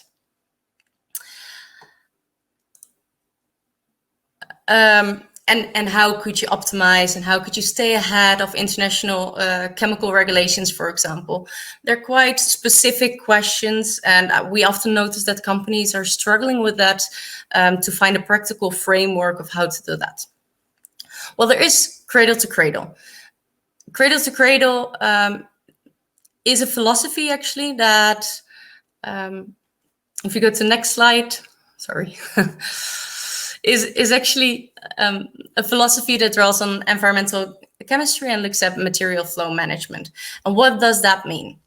If you look at the philosophy, there's actually two different cycles, which is the biological cycle and the technical cycle. Biological cycle really talks about material flows in which it goes back into nature and something grows again out of it. Whereas technical cycle is really cycling the materials in an industrial way. But either way, the idea is that you keep the materials value. You use waste as a resource. Instead of making it go to waste, or instead of incinerating it, you're actually trying to keep the material cycling as much as possible, and to use it as much as possible. This philosophy turned into a cradle-to-cradle program as well, in which there has been set various criteria and a sort of framework of how to look at these materials. And that is, if you go to the next one, you'll see that there is a high focus actually on a material assessment. The program itself is a bit bigger, and we'll be talking about that later on, but the material assessment is a big part of the cradle-to-cradle philosophy, because the main idea is the purer or the better a material is, the better it will be to recycle. I don't know if maybe you've heard of it, but a big problem actually with circular products is that we're working with materials that are contaminated. It has certain chemicals inside, and once we start recycling those, they'll be released again, and they will be harmful again, either to the people that are working with it, or they'll be released into the environment. So we actually want to create clean cycles in which the materials that we're working with are always going to be clean, and the recycling is much safer and much better. So the cradle-to-cradle philosophy is very much based on it. And there's the material assessment looks at various standpoints, which an important, of course, is that there's a restricted substances list. You might have heard of this term before. And the cradle-to-cradle program really tried to align this list together with other international and national regulations. So they're really trying to stay ahead with that list in comparison to other regulations. However, there's also an assessment, and that assessment really looks at all chemicals and all substances that are in these materials at 100 parts per million. So a very low percentage will already be looked at. And each of these chemicals are assessed on their environmental or human health hazards.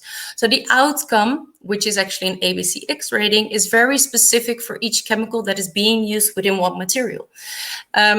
That will also allow you, if you get the results, to actually see, okay, what are the better chemicals to use, or what is actually a chemical that is considered problematic and I should try to phase out over time.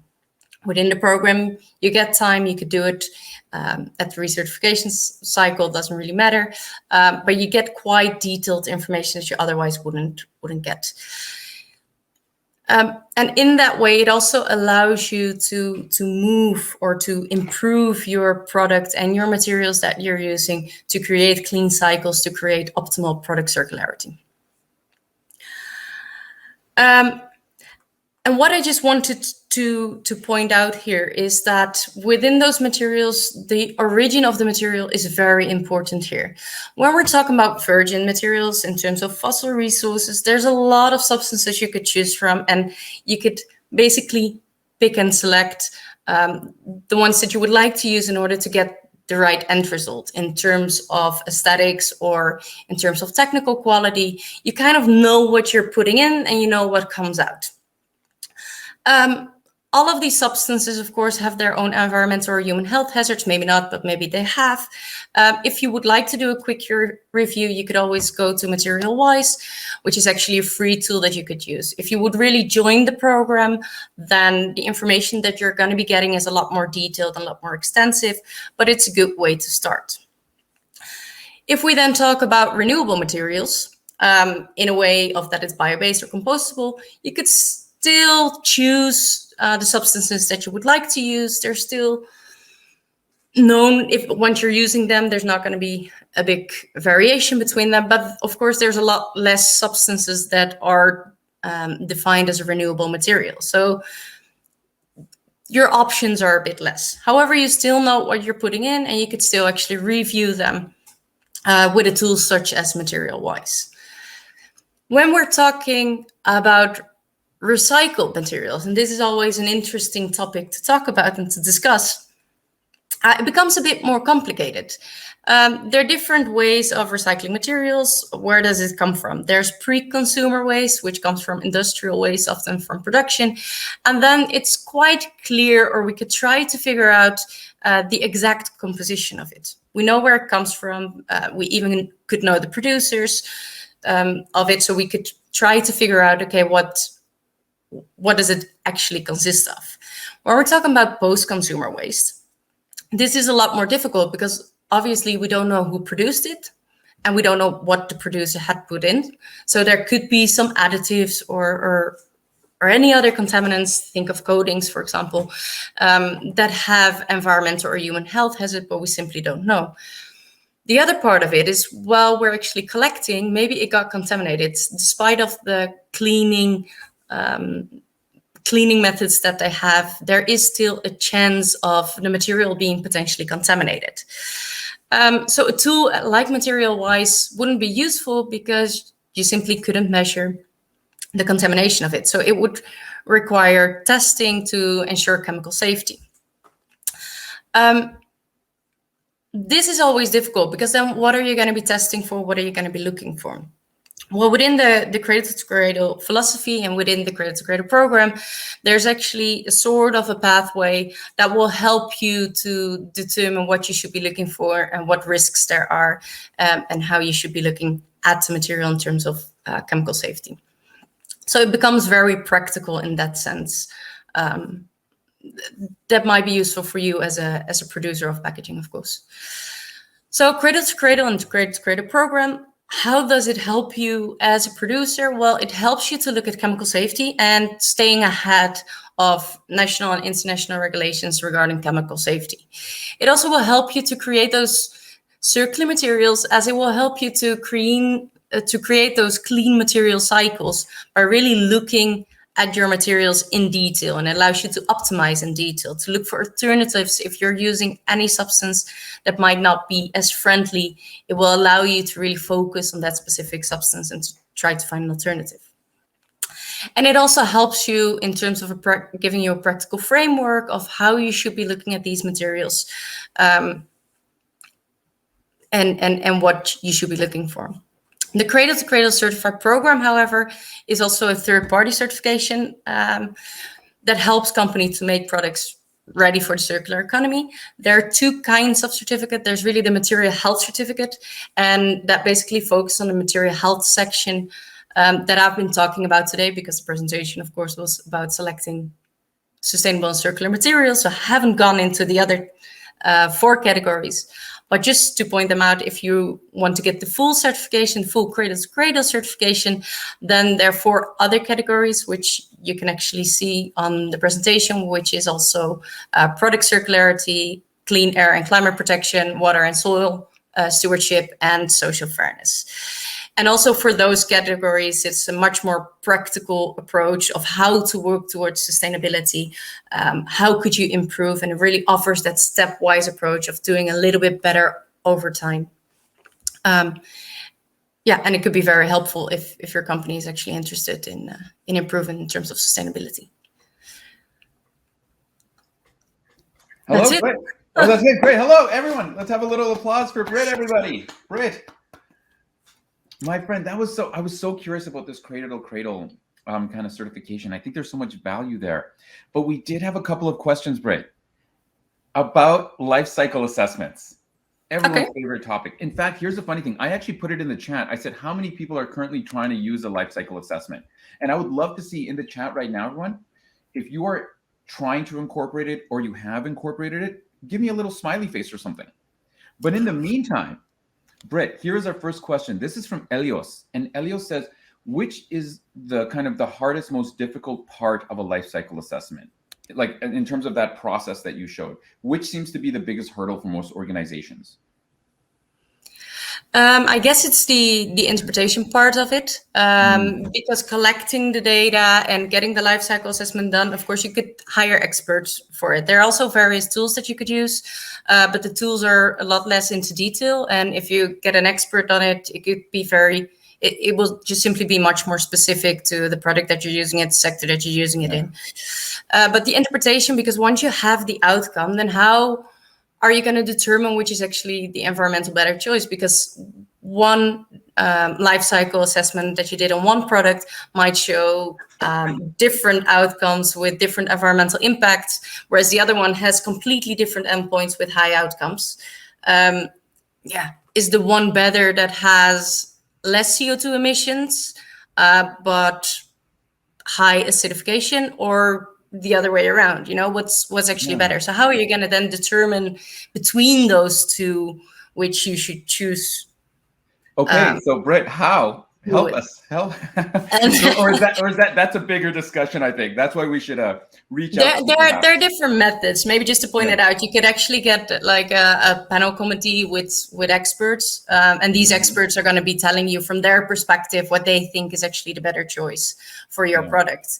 There's also, you could do monetization, so you could actually put a pricing towards it, an environmental pricing, which is going to be more costly for society in the end, which is more important. And there's also another way of looking at it, which is actually the distance to target. So what is going to be, what are we close to achieving in terms of our ambitions as a society, in terms of environmental ambitions, or where is still a lot of steps to be made? And then you can also say, okay, we still need to put a lot of effort to prevent this environmental disaster. So let's go for that one because it has least impact there. It's such an interesting and I think that's an obstacle, Elios, if I might comment as well, that just sometimes you look at it and you don't even know where to start. Yeah. Like that implementation process. And so I think one of the big walkaways is bring someone in who knows, who has experience, to even if it's just to help you to get where to start and to get some like maybe momentum for it. Brit, we have a minute or two left here. And I have another interesting question for you, okay? Microplastics. This one's from Christian. And Christian says, you know, microplastics seem to be invisible to the life cycle assessment process, which is a problem in some sectors. And is there any kind of current work towards putting that into the life cycle process? Or maybe, and Christian, I'm just throwing this in, does Cradle to Cradle address that? Great question. For life cycle assessment, I would actually need to come back to you. Send me an email and I'll be happy to answer it. For Cradle to Cradle, there has been recent development. So they recently got a new version of it. Before it was 3.1, now they're working towards version 4. It wasn't recognized in version 3.1. In the new version, it's actually going to be a criteria and something to address. So companies need to look into the microplastics that they might potentially be causing. Same accounts for single-use plastics in terms of packaging. You won't be eligible for certification, actually. If you're using single-use plastics as a certification in itself, if it's part of something, then there's various ways to go about. But So it is being addressed and it's becoming more important. But yeah, there are recent developments as well. And Brit, tell me if I'm wrong here, and probably everyone in the chat can very much empathize with this, but definitely at SGS we can. Ever since I started working with SGS, I've become so paranoid about everything. Microplastics, like what I'm breathing, it's everywhere now. But it feels good that at least we're aware of it and we're trying to figure out how to solve that problem. And if anyone has any more questions about cradle to cradle or life cycle assessments, Brit's email is right there. And Brit, any other resources you want to leave us with before we move on? Not that I can think of right now. I know I put you on the spot. I mean, you gave us a lot of good stuff. Yeah. If you need any more information, if there's anything I can help you with, or you have any questions, can just be very broad questions as well. Just feel free to contact me at any time, and I'll be happy to help. Brit, thank you so much for joining us for Unbox Summit 2021. You did a great job. Thank you so much. Everyone, can we show a little love to Brit, everybody? And now I know about cradle to cradle certifications. Thank you so much, Brit, for joining us. My friends, I hope you're all doing well. Give me a little chair stretch if you can. Get that blood pumping again. So we move on from cradle to cradle certification into another very interesting topic. And this for me, Christian, you talked about microplastics. We've talked about like mixed paper products. The paradigm that we keep asking questions about is with what we already have, the materials we already have. But I'm a big believer that the future is going to be really impacted by material sciences, by creating, not by changing what we have, but by creating new materials that alleviate these problems. And our next speaker is going to speak to that topic. Chris Wrightmeyer is the Director of Operations and Business Development for SGS IPS Testing. Chris is the former Head of Research and Development and Product Line Manager at Innovative Technologies. And I wish we had more time because, Chris, we could do a whole speech about this. You hold 5 patents and you're a co-author in two accredited publications. And I would love to know more about that, but that's for a different conversations. Ladies and gentlemen, the presentation is called Material Science, the Start to Good Packaging. Everybody in the chat, please help me welcome Chris Wrightmeyer. Thanks so much, Ivan. I'll be talking a little bit today about material science. A lot of the talks so far have been very conceptual, life cycle assessment. We're going to jump into the weeds now and get really down into the laboratory level on how does testing relate to these topics. So I've got 2 quick slides for those who aren't familiar with our lab. I think it just helps set the stage on who we are, what we do, and perhaps most importantly, you understand why we have perhaps the perspective that we do. So the lab formed in 1989 and grew out of the Institute for Paper Chemistry. For those of you who have a paper science background, you understand that there's really only a handful of schools in the country that offer a paper science degree. And from 1929 to 1989, you came to Appleton and the Institute if you wanted to get an advanced degree, PhD in paper science. The Institute moved down to Georgia Tech in 1989. We got our start as an independent company. In the beginning, a lot of the initial focus was continuing on the work of the Institute, but now we work heavily in with nonwovens, films, and other things, with paper still accounting for about half of our overall sample load. We are the largest independent lab that caters exclusively to paper and nonwovens. We have a staff of about 40. Many of our staff actually come from industry. This is important because they understand why the testing is being done and how those results relate back to products and production. And we are ISO 17025 accredited. The services that we do, of course, paper, pulp, packaging, analytical chemistry and troubleshooting, SEM and microscopy. We're internationally known for fiber science. Physical testing is by and large our largest discipline and biggest driver for the work that we do.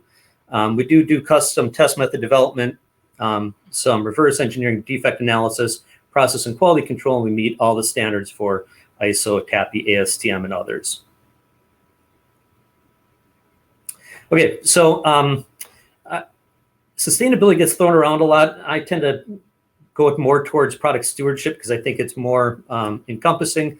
But a couple things that I want to touch on today is the mantra in our lab is that good packaging starts with good materials. We've been already talking today about strength and weight reduction and recyclability. All these revert right back into what we do in the lab, looking at physical testing, fiber analysis, and other things.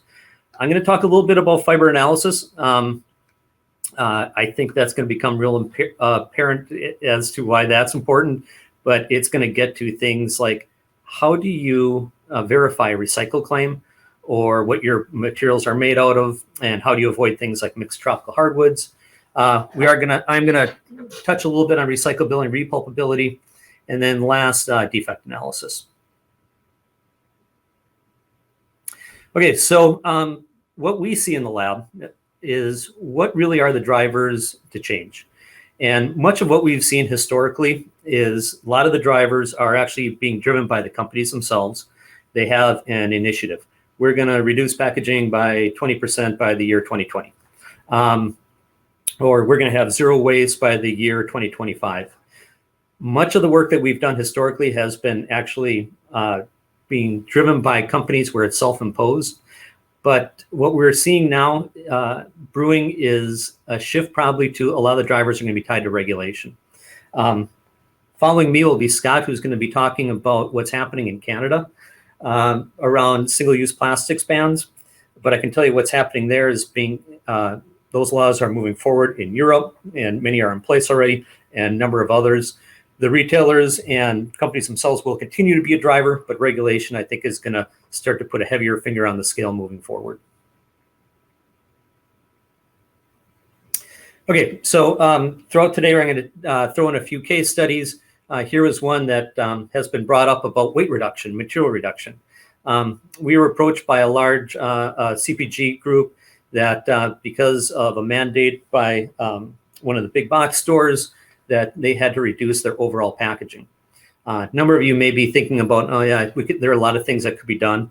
And if you're talking about big packaging, I'm talking about, let's say an office chair that is being shipped disassembled. That's a lot of packaging and a lot of things can be done. You could change materials, you could do a lot with design. But what happens if you're dealing with packaging that's on the simple side and small side?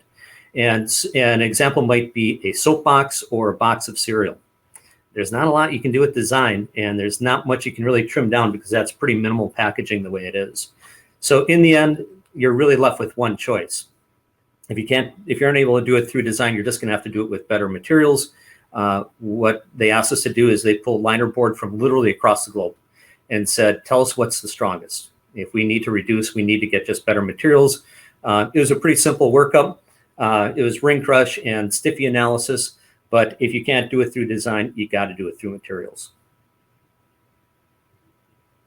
Okay, if you have not been following this very closely, this was a really hot topic a couple of years ago. Then COVID happened. A couple of the things that were really being targeted by the single-use plastics ban and kind of being scapegoated were straws. One of the other big ones were wipes, actually. Then COVID happened, and you can't scapegoat wipes because everyone could not get their hands on enough disinfecting wipes. But a lot of this has continued to move forward. So this could be a half day of talks in itself. The laws are different depending on where you are. So in the essence of time, let me paint with an incredibly broad brush. And Scott will have further details following me. But to paint with a broad brush, food service is being targeted heavily. Expect that plastic straws, forks, clamshells, things like that are going to start to disappear. There's also a push to reduce and eliminate plastic in any packaging. Packaging must be recyclable. Packaging must contain a certain percentage of recycled content, depending on what bill you're looking at, 30, 40%, and other numbers. And expect extended producer responsibility, or EPR. This is where through taxation, the cost of doing recycling is going to be pushed back to the producers. Okay, so towards that end, when plastics start to become limited, I believe that paper is going to become a natural choice and fiber science is going to become very important for those folks working in that arena. So Currently, at least half of all paper made globally goes in packaging. And good packaging, therefore, starts with good paper. Our fiber department can tell you what trees, or I should say really fibers, because it's not always tree-based paper, but what fibers go into those paper products. And this is important because the type of fiber selected has a big impact on a number of things, number of properties, including strength. Okay, so this is why fiber analysis is important. It's material verification. We see issues where there's something happening within the supply chain. Everyone along the way says, well, we didn't change anything. Well, a lot of times people will come to us and we'll do fiber analysis and see that there's been a shift in the fiber blend. One example, real easy one, is when I say a corrugate box or brown corrugate box, we all picture what that looks like. I'm sure you've probably seen some of these other corrugates that don't have that typical brown craft color, but tend to be more yellow in nature. They always tend to be a bit thicker, yet if you grab them, you can rip them real easily. What oftentimes is happening there is they're, to reduce costs, reducing the amount of wood fiber and substituting in grasses, agricultural waste, and other things that just simply don't have the strength properties. One of the cornerstones is, as we'd already talked about, materials reduction, and you're going to need fiber science and good materials to do that. And then is the packaging made from tropical hardwoods, and is it a product of deforestation? Fiber analysis, oftentimes coupled with audits, is one of the few ways that you can assure that you're not violating the Lacey Act, which, while that's been enforced against some hardwood things, typically is not pursued in paper, but the NGOs like Greenpeace certainly do. Okay, so some of the materials that we see out there these days are being marketed as treeless paper. These are typically made from bamboo or sugarcane bagasse. You'll need fiber analysis to confirm this. Oftentimes they are made from bamboo. A lot of times we see that they're just labeled that way and made of softwood bleach craft. Fiber analysis can also be identified to used to identify the synthetic fibers, things like nylon, PET, polypropylene, polyethylene. We can also identify the viscose fibers. As plastics continue to be banned, I expect that viscose is going to play a much larger role in packaging. Viscose is already playing a significant role in nonwovens. For example, in the flushable substrate market, it's hard to make a flushable substrate that's strong enough just with wood pulp by itself. It can be done, but it's difficult. An easier way to do it is to mix in a small percentage. It'll oftentimes be 80% softwood bleach craft, 20% viscose. For those of you who don't know what viscose is, what they do is they take wood pulp. You can also do it with bamboo and other things. They chemically dissolve it down to cellulose and then spin it back out into a fiber. They can make the fiber any length that you want, therefore. A fine example of this outside of the nonwovens industry, if you've ever been shopping and see that this shirt is made out of bamboo and you feel it, and it's like, this feels like rayon, that's exactly what it is. But we can make these of fibers of different length. The nice part is that it's cellulose, so it's still compostable, biodegradable, and depending on the length, likely recyclable. And then fiber analysis, this really is the key, can be used to verify the recycled content claims, because there are bills coming through requiring X amount of recycled content for some materials. How are you going to prove that? Fiber analysis is about the only way. So I've got a couple quick sample reports. Here is a very general report, just so you understand what a virgin sheet looks like. So at the top, you see softwood bleach craft accounts for 4.2%. You see some spruce, hemlock, and fir. Down below, it's hardwood bleach craft accounting for 96%. Going to page 2 of the report, we list what you would typically find, or what the exact percentages of the species found: birch, oak, maple, ash, basswood. This is a typical temperate mix. One pulping type, it's a virgin sheet. Now I've thrown around mixed tropical hardwoods a little bit. I want to give a definition before we move on. Mixed tropical hardwoods contain vessels having anatomical features consistent with numerous tropical species which appear different from temperate species. I wish I could tell you that we can identify every single species in the rainforest. We simply can't. Some of these are pretty exotic. We cannot get reference samples because bringing in a reference sample would literally be a violation of the Lacey Act, but we can tell that this is obviously not a temperate species by the vessels if we can't specifically identify that species. All right, here is a sample report with mixed tropical hardwoods. Starting at the top, softwood bleached craft, 27%. It's white and red pine, spruce hemlock, some Douglas fir. Going down the middle, hardwood bleached craft is 73%. If we look at the hardwood species, the biggest percentage is acacia. This is the most common species planted after deforestation. They turn into a plantation. Then you see what was mixed in were the mixed tropical hardwoods, accounting for 16% of those hardwoods. We saw at least 9 different types. So once you're hitting those levels of 16%, that's not accidentally being mixed in. That's being brought in intentionally. Okay, so you've seen one with MTH. You've seen what a virgin sheet looks like. How do we get to determining what recycled content of paper is? You cannot look at a fiber and say, well, this fiber is virgin and this one is recycled. But what we can do is look at paper as a whole and look at the variability.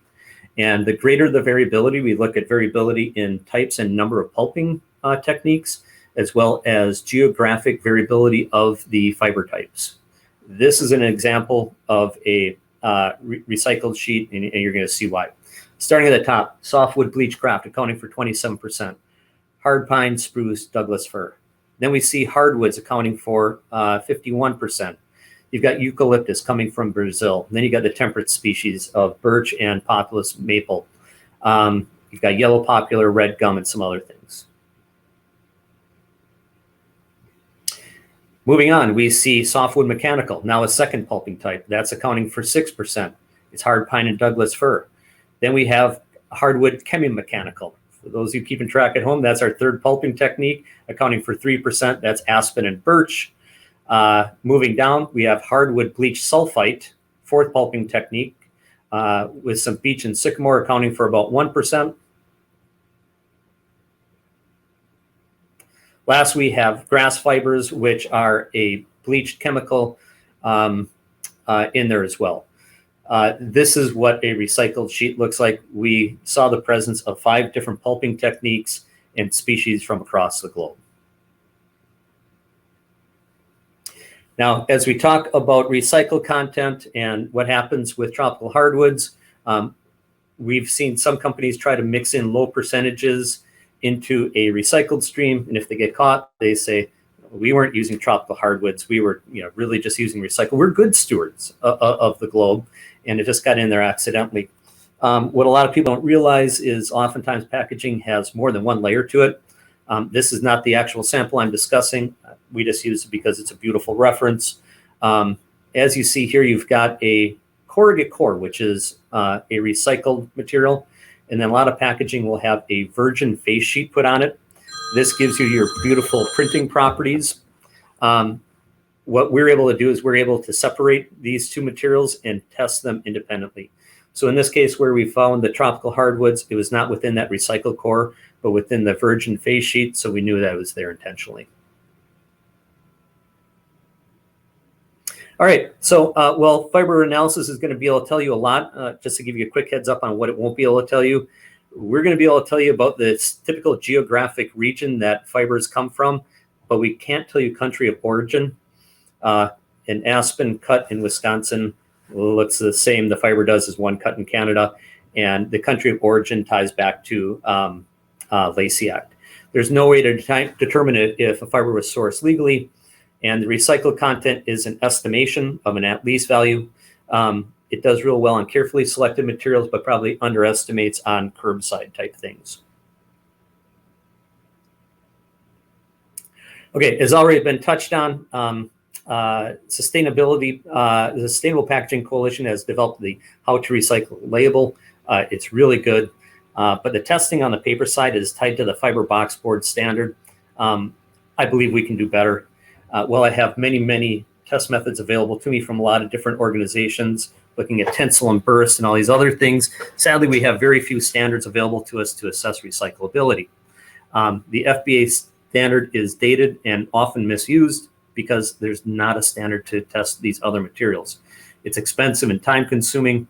And the data quality, when you move outside the scope, is poor. You'll oftentimes fail materials following the letter of the method that we know would be typically accepted on any given day at a recycle mill. Okay, and the reason why is that this standard is really meant to evaluate wax alternatives in that corrugate stream. There's two parts, the repulpability, which I think is close to being where it should be. You just would need to set different standards for different types of materials. We do this testing in partnership with UWSP, but I can tell you that a lot of fine packaging, fine papers, and other things don't meet the protocol. And there's a need for us to come together as a trade group and organization, update these, and write some additional standards before the regulation forces our hand. All right, lastly, so oftentimes we talk about sustainability and these other things and starting at the beginning, and I like to do that, but big part of limiting your carbon footprint is waste reduction, and part of that is just avoiding loss, right? So we do a great deal of defect analysis in the lab. This really could be a half day unto itself. I'm going to just throw two examples, and I'm going to split this into two categories. One is we oftentimes see poor performance. The packaging is leaking, the contents break, it's coming apart. That's just poor performance on the packaging itself.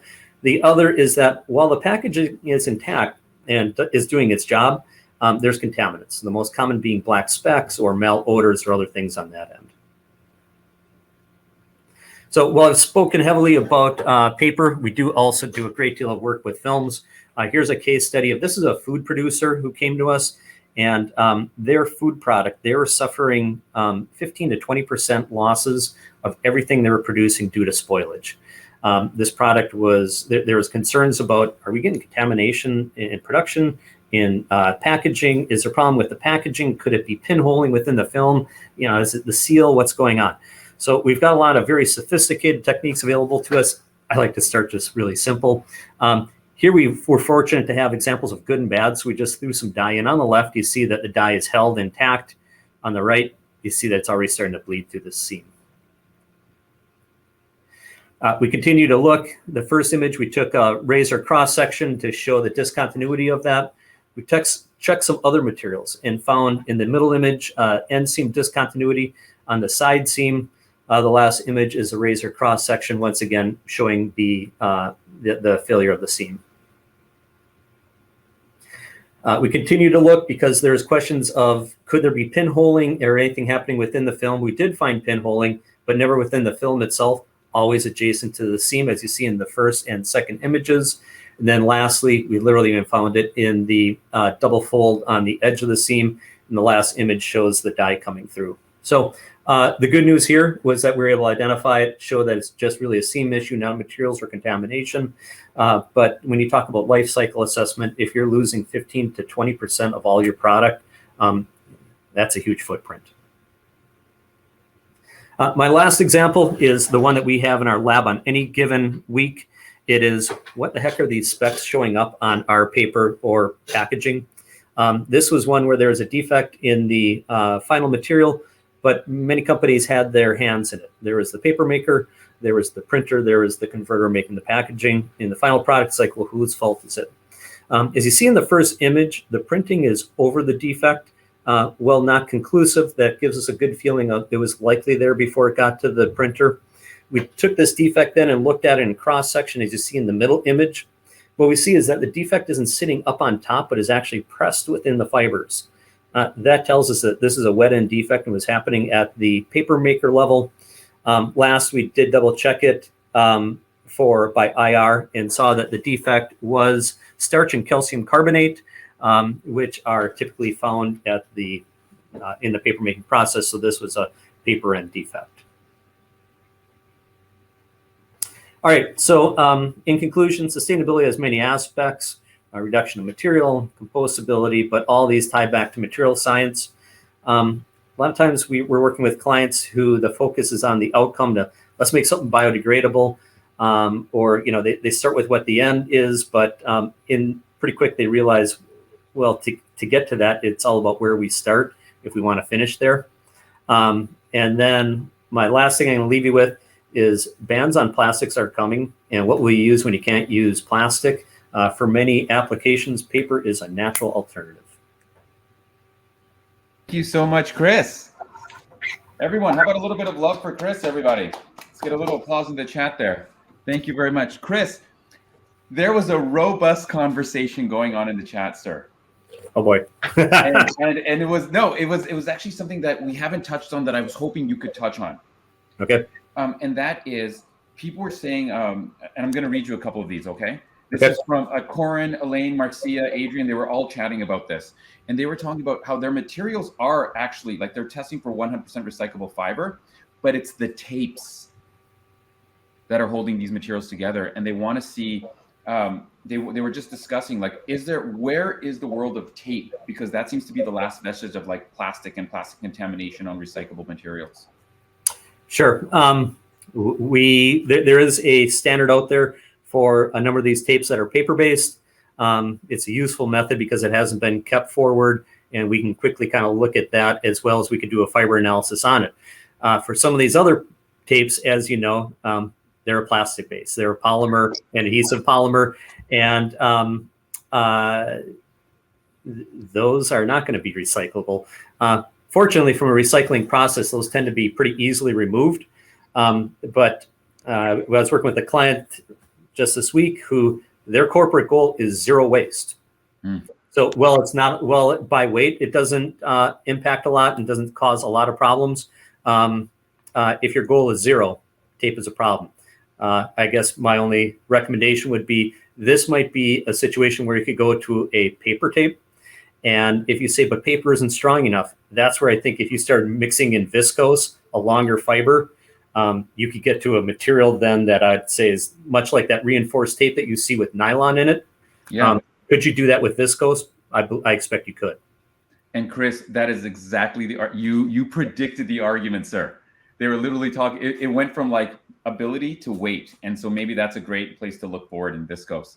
Chris, we got just a couple of minutes here, and we got time for one more question I want to run by you here. So in terms of single-use plastics, yep. This is a big opportunity for the paper industry. So what are the issues facing the industry in that basically taking the space of single-use plastics? Sure. I think we have a great opportunity for the paper industry to grab some of these things. We saw when plastic straws were banned, what were they made out of very quickly? Paper. Mm-hmm. Here are the issues. There's a lot of things that can be done with paper. It's an incredible material. But when laws get passed that say your material must be 40% recycled fiber, we can do a very good job of estimating it, but it's still an estimation. So your material might in fact be exactly 40%, but my estimation comes in at 35. Sadly, once these things become law, everyone's going to want a report that says 40, and we can only estimate. The other thing I'm going to caution about is when laws start getting passed of packaging must be recyclable, we know a lot of these materials are. We don't have appropriate and recognized test methods to prove it. So there will be materials that you're going to say, I know this can be done. We do it at the mill, all of that. But I don't have a published and peer-reviewed method to reference and do it. And that's going to be a killer. And sadly, it's that type of thing that will impede process or improvement. And that seems to be, that's like a trend that's going to be moving forward in like the defect analysis. Like, how do we actually like confirm that what you say? And that was a theme you had, isn't it? You say it's this, how do we confirm it? And what's our level of confidence? And those would it fair to say that those are the challenges moving forward? Yes. And the regulation always sounds great. Yeah, I want materials to have recycled content, be recyclable. It's then how do we measure and implement these things that the people writing these bills realize we may not have the testing techniques to do it as precisely as they'd like.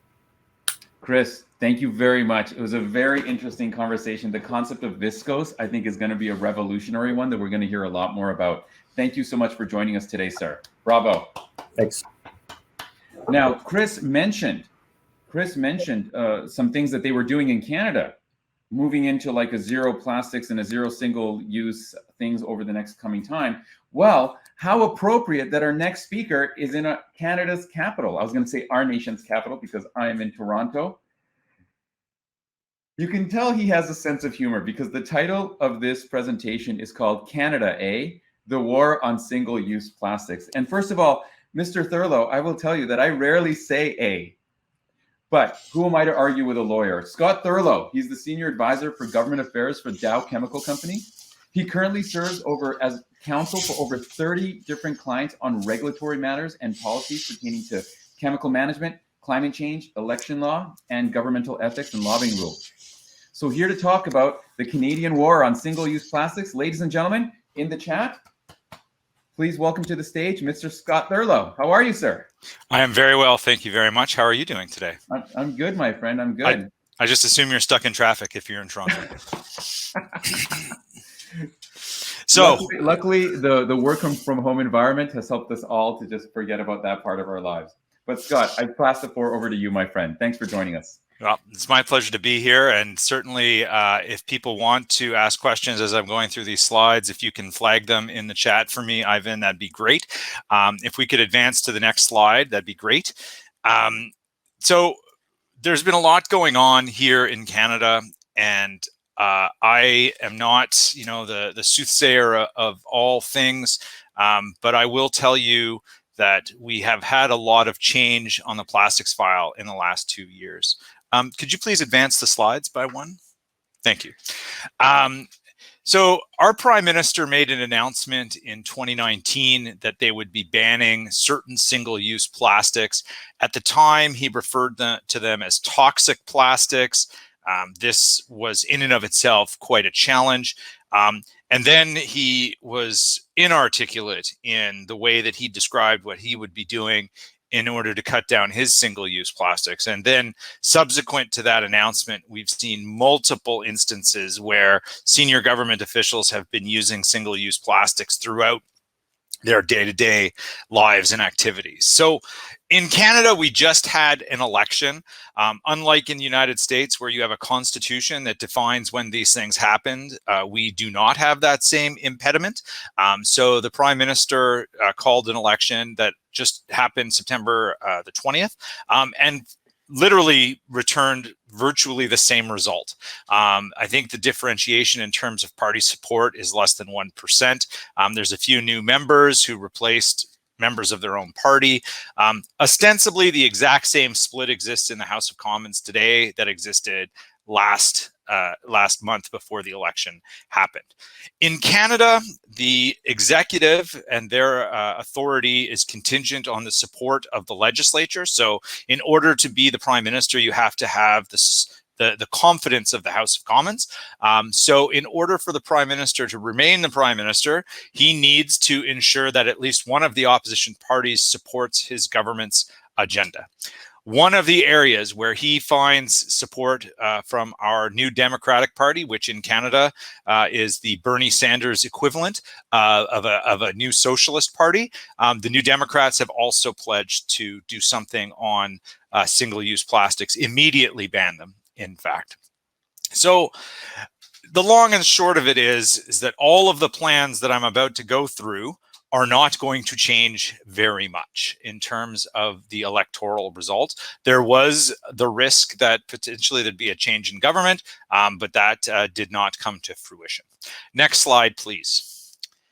So this slide details the history of all the things that the government has done on plastics.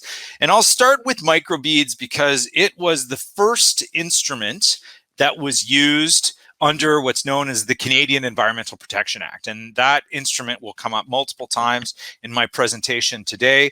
It is a criminal law statute. I mean, essentially what the government has done is they have declared various types of plastic to be toxic. And that is a legal distinction. It's called Schedule 1 the toxic substances list, as you can see on the fifth enumerated bullet there.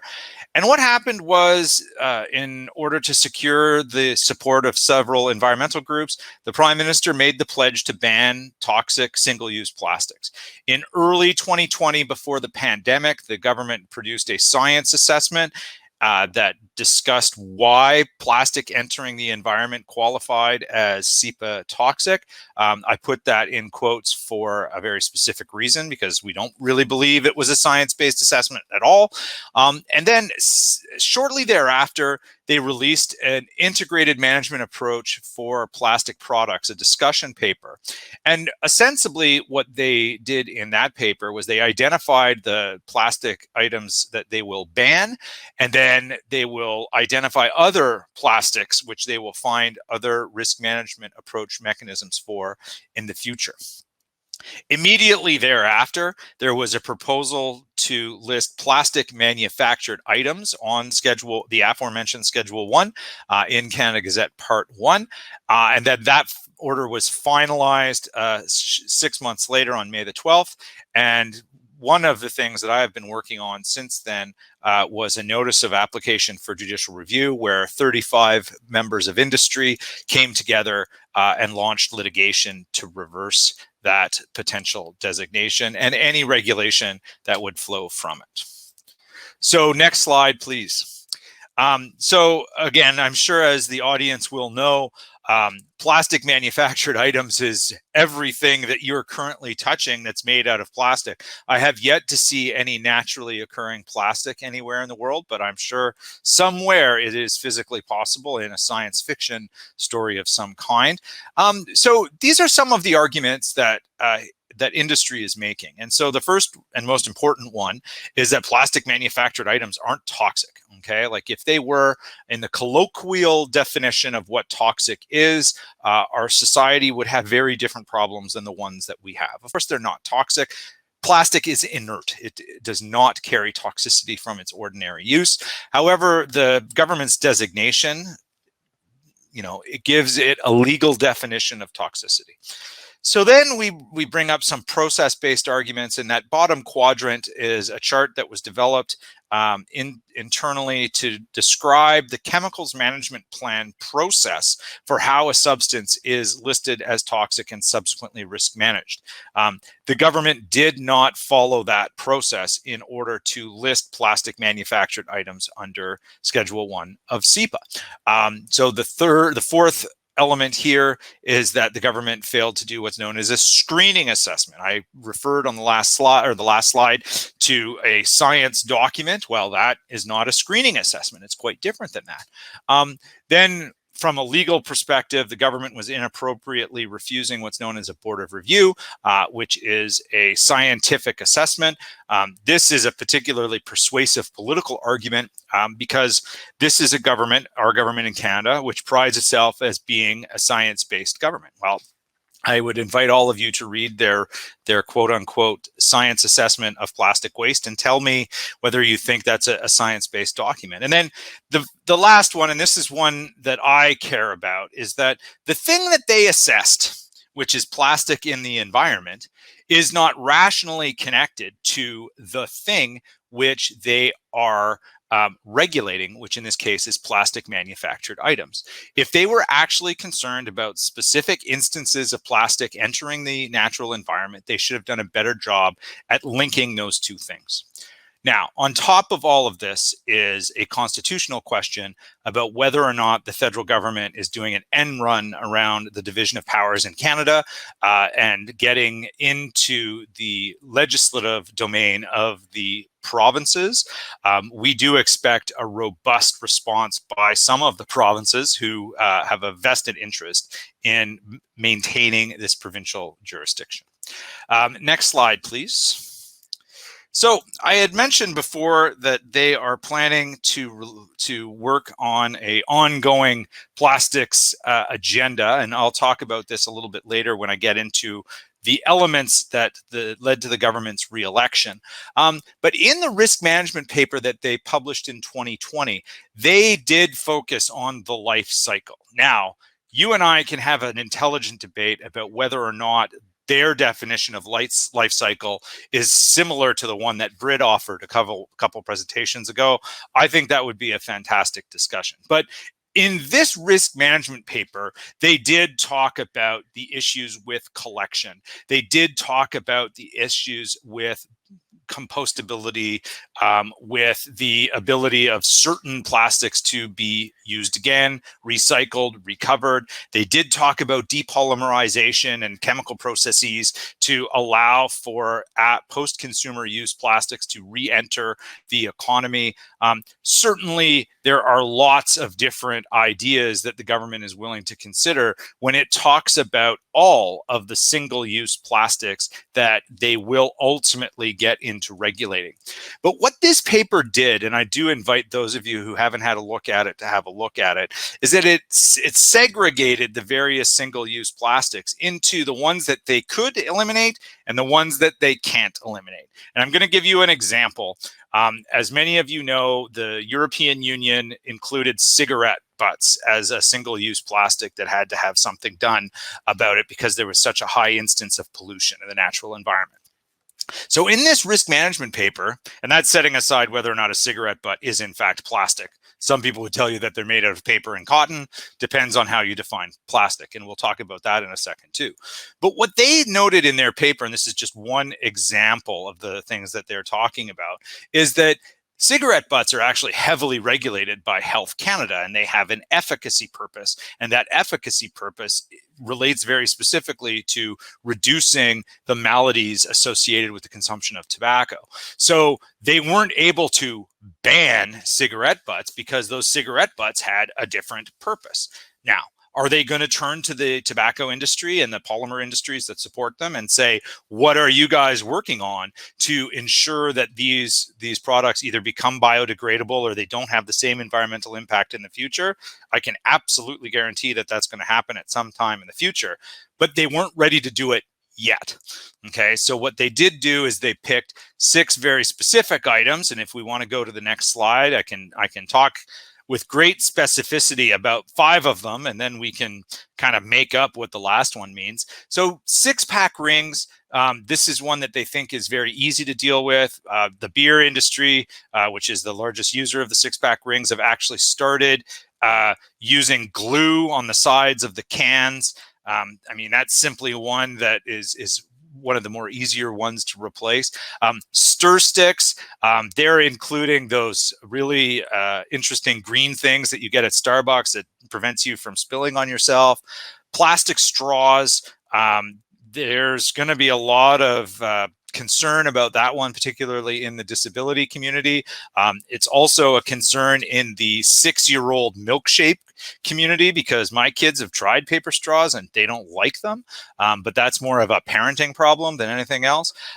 Plastic cutlery, again, there are viable options in the marketplace, or they believe that there are viable options in the marketplace where they're paper-based or some type of formatted wood products. And then plastic checkout bags. The plastic checkout bags, I think, is somewhat of a moot point in Canada because there are several provinces and several cities that have already started doing these particular bans. So the first 5, I think, are pretty easy. The last one is where our heads get a little bit itchy and we have to scratch them because in this very specific case, what they're talking about is black plastic, the stuff that's really difficult to recycle. And, you know, this gets into all different types of question about what is food serviceware. Are we talking about grocery wrap? Are we talking about takeout food only? So when these proposed bans come out, which we think in draft form will probably be late October, early November of this year, there's going to be a lot of key things that we need to look very specifically at from a definitions perspective that will influence future regulation of plastics in Canada and, to be honest, around the world. One of Canada's greatest exports is our regulations, which we know are photocopied by other jurisdictions and adopted. So if you don't like a definition of something in Canada, chances are it's going to find its way to California and or the European Union and or Australia at some point in the future. So some of the things I'm watching for in that regulation when it's released, exemptions. right? Like, are there going to be service-based exemptions for specific communities, i.e. the disabilities community that needs plastic straws in order to consume products? The second is whether or not there's going to be some kind of an export and or manufacturing consideration. We do have a significant manufacturing sector in all 6 of these areas in Canada. A ban would pretty much put them out of business, but whether or not they're allowed to continue manufacturing and export to Ohio or Michigan or the United Kingdom is a different story altogether. And we have been told that there is the possibility that there may be some kind of a manufacturing ban in Canada as well. That is going to create some problems. And then finally, and most importantly, what's the definition of plastic? So I have alluded to the European Union regulation on single-use plastics before. They have some definitions which aren't perfect. We need to have a good definition of plastic that's going to resonate from regulation to regulation. Right now, plastic is not defined as plastic in any reg that we have in Canada. We have several definitions of certain polymers. We have several statutes that relate to what ingredients can't be used in polymers. But quite frankly, like, there's just so many permutations. And the previous presentation talked about what some of those alternatives are. And if you have a paper-based product that has plastic infused into it, at what cutoff is it no longer plastic and it becomes paper? And that's why one of the key exemptions that people are looking at in definitions is what is defined as biodegradability. The government has pointed out that there are certain plastics that require industrial depolymerization that they do not believe should be part of the exemptions. Again, like, it's a rabbit hole of various specific industry sectors that may be more adversely affected than others. So let's move on to the next slide. So in the previous Parliament, there was a bill that would have changed the Canadian Environmental Protection Act significantly. And the most important thing that it did from a packaging perspective or from a plastics perspective is that it actually removed the word toxic from Schedule 1 of the Act. That was something that the plastics industry very specifically asked for. It was very important for our perspective.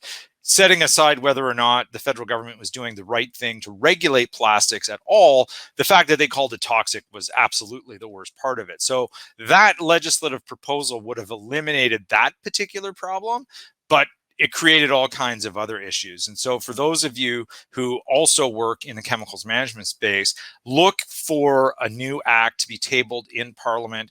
I'm going to guess probably February or March at the earliest, but it could come faster than that because they did have a bill in the previous Parliament ready to go. And there will be some pretty fundamental changes to Canada's environmental protection laws.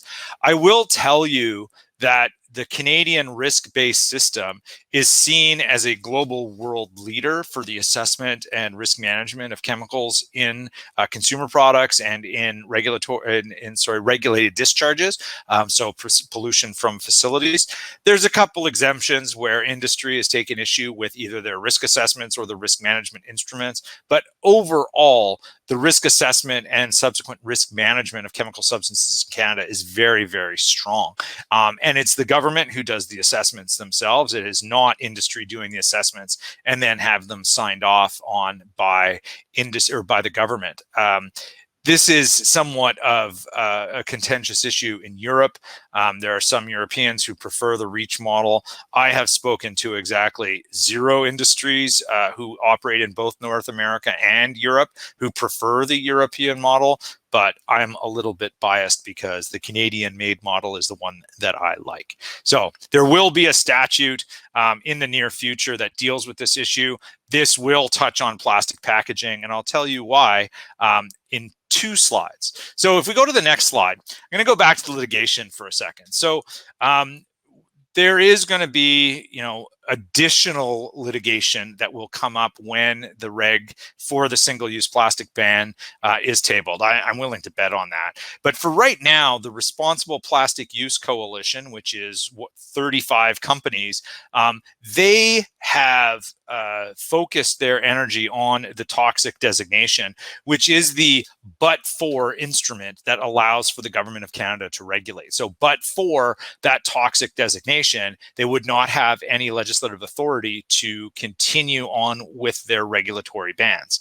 Now, the other thing that I'll tell you is, of all the plastics regulations that are coming, we don't really know which instruments that the government is planning on using. As you can see on the slide, we think, or I think, it's going to be a prohibition regulation, which would prohibit very specific manufactured items from being entered into commerce. But that's just based on past action. They may develop a brand new instrument, which will challenge the way that certain items are manufactured. So ask yourself this, like, if you're making a plastic that's a single-use plastic, or if you're making a plastic package that at some point in the future may be subject to some kind of regulation, should you not be considering participating in this particular litigation? I can promise you two things. The first thing I can promise you is that when this is heard, probably April or May, whoever wins, the other side's going to appeal. I'm virtually guarantee that, because there are some very important constitutional questions that are being posed. The second thing that I will tell you is that there really are a lot of areas that we are not touching on. So there are some environmental groups who have sought intervention status to talk about peace, order, and good government and the use of that constitutional head of power. There are some global trade associations that are asking trade-related questions and whether or not Canada has the ability to place this restriction on global trade. So the question you should ask yourself is, can you think of new arguments that would, be important to your business that might not be being posed by other people? And if you can, and you are interested in participating in some point in this litigation, you just send me an email. My email will be available a little bit later, and I can certainly help you steer that ship in the right direction. So we go to the next slide. This is our last substantive slide. And when I spoke about the Prime Minister on the very first slide, I didn't talk about his election platform. So not surprisingly, the governing Liberals came up with a few things that they wanted to see put in place when they were reelected. Zero plastic waste by 2030, that's aspirational for sure. But that's their goal. And there's a couple ways that they think they're going to reach that goal. One of them is by banning certain single-use plastics. The other is by requiring recycled content for all packaging by 2030.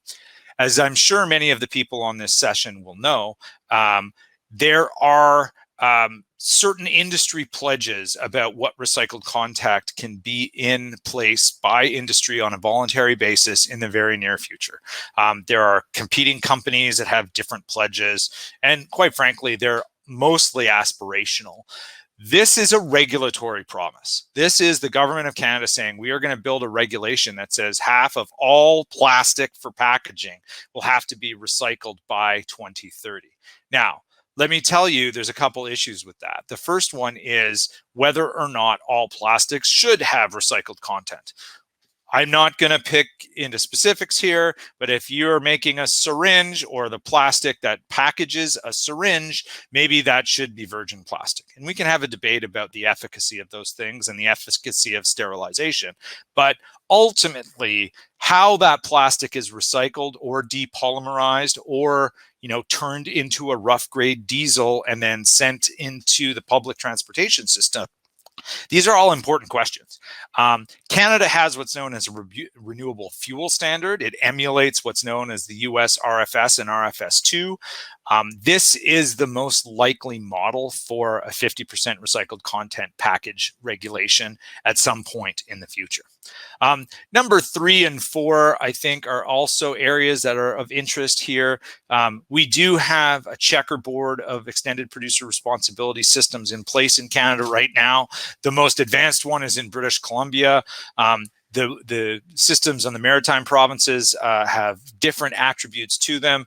Ontario, which is Canada's largest province and largest economy, it has a checkerboard that does it by municipality, so it's absolutely dreadful to work with. Some kind of a national system here would be welcome. Now, there's a lot of people who are going to be vying for management of that EPR system, and there's going to be some entities that don't operate in Canada whose plastics find their way into Canada. So again, these are important questions that need to be asked. And then finally, the government says that it's going to have an ambitious recycling target for plastic bottles. There are a lot of questions about whether or not it's suitable for food contact items to have that high level of recycled content. Stay tuned. We'll see those regulations as they are released. So with that, I am happy to answer any questions that you may have. Certainly, I am here to answer those questions. And if you want to involve yourself in the process, I believe my email is up there on the list, and I am happy to point you in the right direction. Scott, my friend, thank you so much. Yes, there are questions, sir. I did that on one breath for the record. That's right. That was all one breath. Scott's been working on his circular flow of air. That's awesome. So Scott, my friend, it's very funny because there was a question that I had that someone else echoed in the chat, and I hope I'm saying the name correctly. Sydney, maybe it's Sydney, but Sydney asked the question, and it relates to this 2030 goal. They asked, like, how is it exactly that we're supposed to identify the government saying, here's the things we would like, and here's the things that are going to be mandatory? Especially, how are we going to execute on the operational aspects of getting to no single-use plastics by 2030? That's a great question. I am considered an expert in the Canadian Environmental Protection Act, and I still don't even know. I've come up with a couple ideas here and there about how I would design instruments that would allow for, targeted and strategic exemptions. But the question that's being asked is a really good one. I think they'll start with a statute, and they'll say, this statute shall empower the Minister of Environment and Climate Change to design a regulation to build in recycled content. From there, they'll do a consultation. They'll do a scientific assessment of what that recycled content could be and other compliance mechanisms. And this is something that's really important. This beautiful globe that I am holding up is plastic. It could be made out of 100% recycled content, and it has no, efficacy on whether or not it is going to do the job well. Whereas this coffee mug has a plastic liner and is aluminum on the outside. The plastic liner on the inside, there may be an efficacy question about the plastic and whether or not that is recoverable. In order to comply to a 50% mandate, you can make this globe 100% recycled and this one not recycled, and then you don't lose any of your efficacy value while you're doing it. That's one model. There's lots of other models. If that's you, have the best model, tell the government of Canada what that model is. The one thing that I will say about our friends at Environment and Climate Change Canada is that they are very good at consulting, and they are listening to the consultations and the information that they receive. So for my friends at Environment Canada who may be watching this, you are very, very, very good at that. And so if you have an idea that actually may benefit your business, like you have a particular biodegradable plastic, or you have a certain straw that you think should be exempted, you should be providing this information to Environment Canada sooner rather than later. And Scott, I think what you touched on a very good point, because certainly there are many, many obstacles, but Virginia makes a very interesting point when she said that the demand is there. That's what it's what people want. It's the complications that are the difficult part. But Virginia, if you are in Canada, we should we'll find the EPA, can we find the email that we can send all our comments to? Or just send it to Scott. There you go. Send it to Scott. I'm sure he'll be happy to forward it on, right? I'll take it one step further. There's a lot of people, and I think this was mentioned in Chris's presentation as well, they see these plastics bans as challenges when in fact they are business opportunities for those of you who are making a polymer that does have a biodegradability factor associated with it. So there will be opportunities. And like I said, when that regulation comes out towards the end of October, early November, read it. And it's a draft regulation. So if they get something wrong, tell them they got it wrong and tell them why they got it wrong. I've already covered the fact that they shouldn't be banning stuff. I've got that one covered, but help them with the specific language.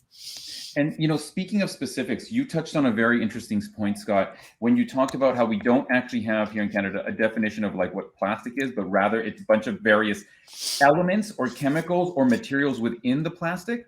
So plastic manufactured items, that's a term that, you know, yeah, the government is going to say that that's toxic. But what does that actually mean in terms of both what the government, if they are defining it or not, and how can that be an opportunity for us? So I would tell you that one of the arguments that will probably come up in the litigation that I mentioned is that plastic manufactured items is impermissibly vague, right? Yeah. Like it means everything. It means the globe that I held up. It means the plastic that's in the computer that I have. It means this cup from which I am drinking water. I assume that they will assign future narrow definitions to the types of polymers that will be prohibited for the manufacture of straws or for plastic bags or single rings or whatever. But I have to assume that until they do it.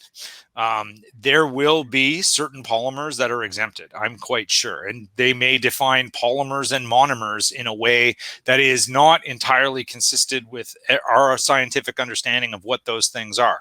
That's why we have a consultation process. And that's why the people who are watching this webinar should be alive to the issues that are going to be raised in that regulation. And speaking to that, you know, we have within the CEPA, I always want to say CPA because of my accounting background, but within the CEPA, you're talking about people need to like make sure that they have their voices heard. Are there any upcoming changes that you expect in terms of legislation moving in now that we have this new government, which we're probably going to be with for the next probably 4 to 5 years? What do you think? So for sure, the Liberals pledged to do several things as it relates to CEPA. The first one that is like in their campaign literature is that they're going to enshrine in law what's known as the right to a healthy environment. I also, as a personality defect, happen to have a law degree. I don't know. I'm so sorry. It's okay. I don't know what the right to a healthy environment means. Okay, so that could mean anything depending on how an individual citizen or a citizens advocacy coalition defines a certain argument in court. So another thing that the Liberals pledged to do is they pledged to put in very specific protections for vulnerable populations. Well, vulnerable populations means very different things to very different people. As someone who lives in Toronto, I would say that your hockey fans are a vulnerable population. You know what? You were waiting for the Leaf joke? I was waiting for you to do a dig. Well, I'm sorry. Maybe the Jays will win next year. But hold on a second. Let me. Just on a random point here. On a random point, how many Canadians do we have? Could you let me know in the chat? Scott, keep going. No problem. The Montreal Canadiens were in the Stanley Cup Finals last year, so they're my team, just for the record. What I would tell you is those vulnerable populations are going to be defined and redefined and narrowly defined, and so all of the companies that are participating in this, be aware of the risk that this may create for your market in Canada, because if there is a mandated legal protection that will target quote unquote vulnerable populations, it is you who will feel the outcome of a risk management instrument that's designed to protect them. Okay. So Scott, I mean, thank you very much for all the information and for the digs there. One last thing that I will mention to you, Scott, is use acrylic cups. They're much better for your coffee, my friend. What are you using with this gigantic thing? Come on, get fancy. You're in Ottawa. Well, I'll take that consideration into my next choice when I go to the Starbucks or the Tim Hortons where they serve these things. I mean, it's funny, but one of the drivers of this single-use plastics ban are the paper and aluminum industries, who think that there's a market share that they have either lost or can regain. So even though you were trying to be funny, there is like a subtle undertone to Of course. the advocacy that's in these spaces. So this is both a challenge and an opportunity for the people who make packaging. So I would consider the engineering that your companies are doing from a research and development perspective. And I believe, as Chris said in the last presentation, be very aware of what the alternatives are for the plastics that are going to be removed from the economy. Scott, thank you so much for taking the time to talk to us today, my friend. Go Habs, go. Allez le bleu, allez. Merci beaucoup. À la prochaine. À la prochaine, j'espère. See, that's how you know la vraie Canadienne, huh? Scott, thank you very much. Everyone in the chat, can we get a little bit more of applause for Scott here for joining us today? Scott, thank you so much for joining us.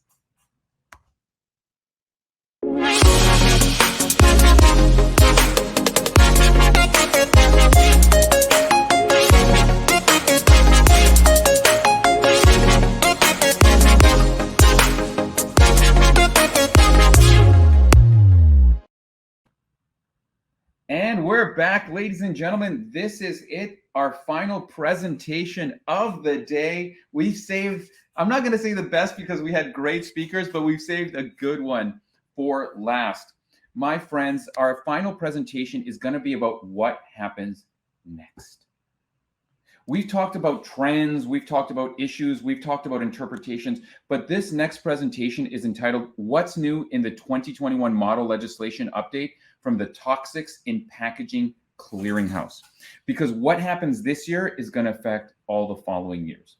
Our next speaker is Melissa Lavoie. She's the Program Manager for Toxics in Packaging Clearinghouse, TPCH, or as it's otherwise known, TPCH. She's also the Project Manager for the Interstate Chemical Clearinghouse, IC2, Association of the State. And this is what I love about this association, by the way. It's not only state and local government, but it's tribal governments coming together to try and identify exactly what we need to do to continue to develop the economy, but yet make it safe and sustainable in terms of the chemicals we use for products. So ladies and gentlemen, this is our final presentation. So in the chat, how about we get just a bunch of exclamation points, all the exclamation points you can, because that's how we're going to share our applause. Ladies and gentlemen, please welcome our keynote speaker of the day, Melissa Lavoie. Hello, Melissa. How are you? Hello. Good. How are you today? I am good. I am good. Thank you so much for joining us today. And I pass the floor over to you. Thank you. Thank you. And good afternoon, everyone. It's great to be here. I actually just got done with an annual meeting with the, I can't say it as well as Ivan did, but the Toxics and Packaging Clearinghouse. The TPCH, I like that. I think I'm gonna take that. You got that. You heard it here first. Well, good. As I said, good afternoon.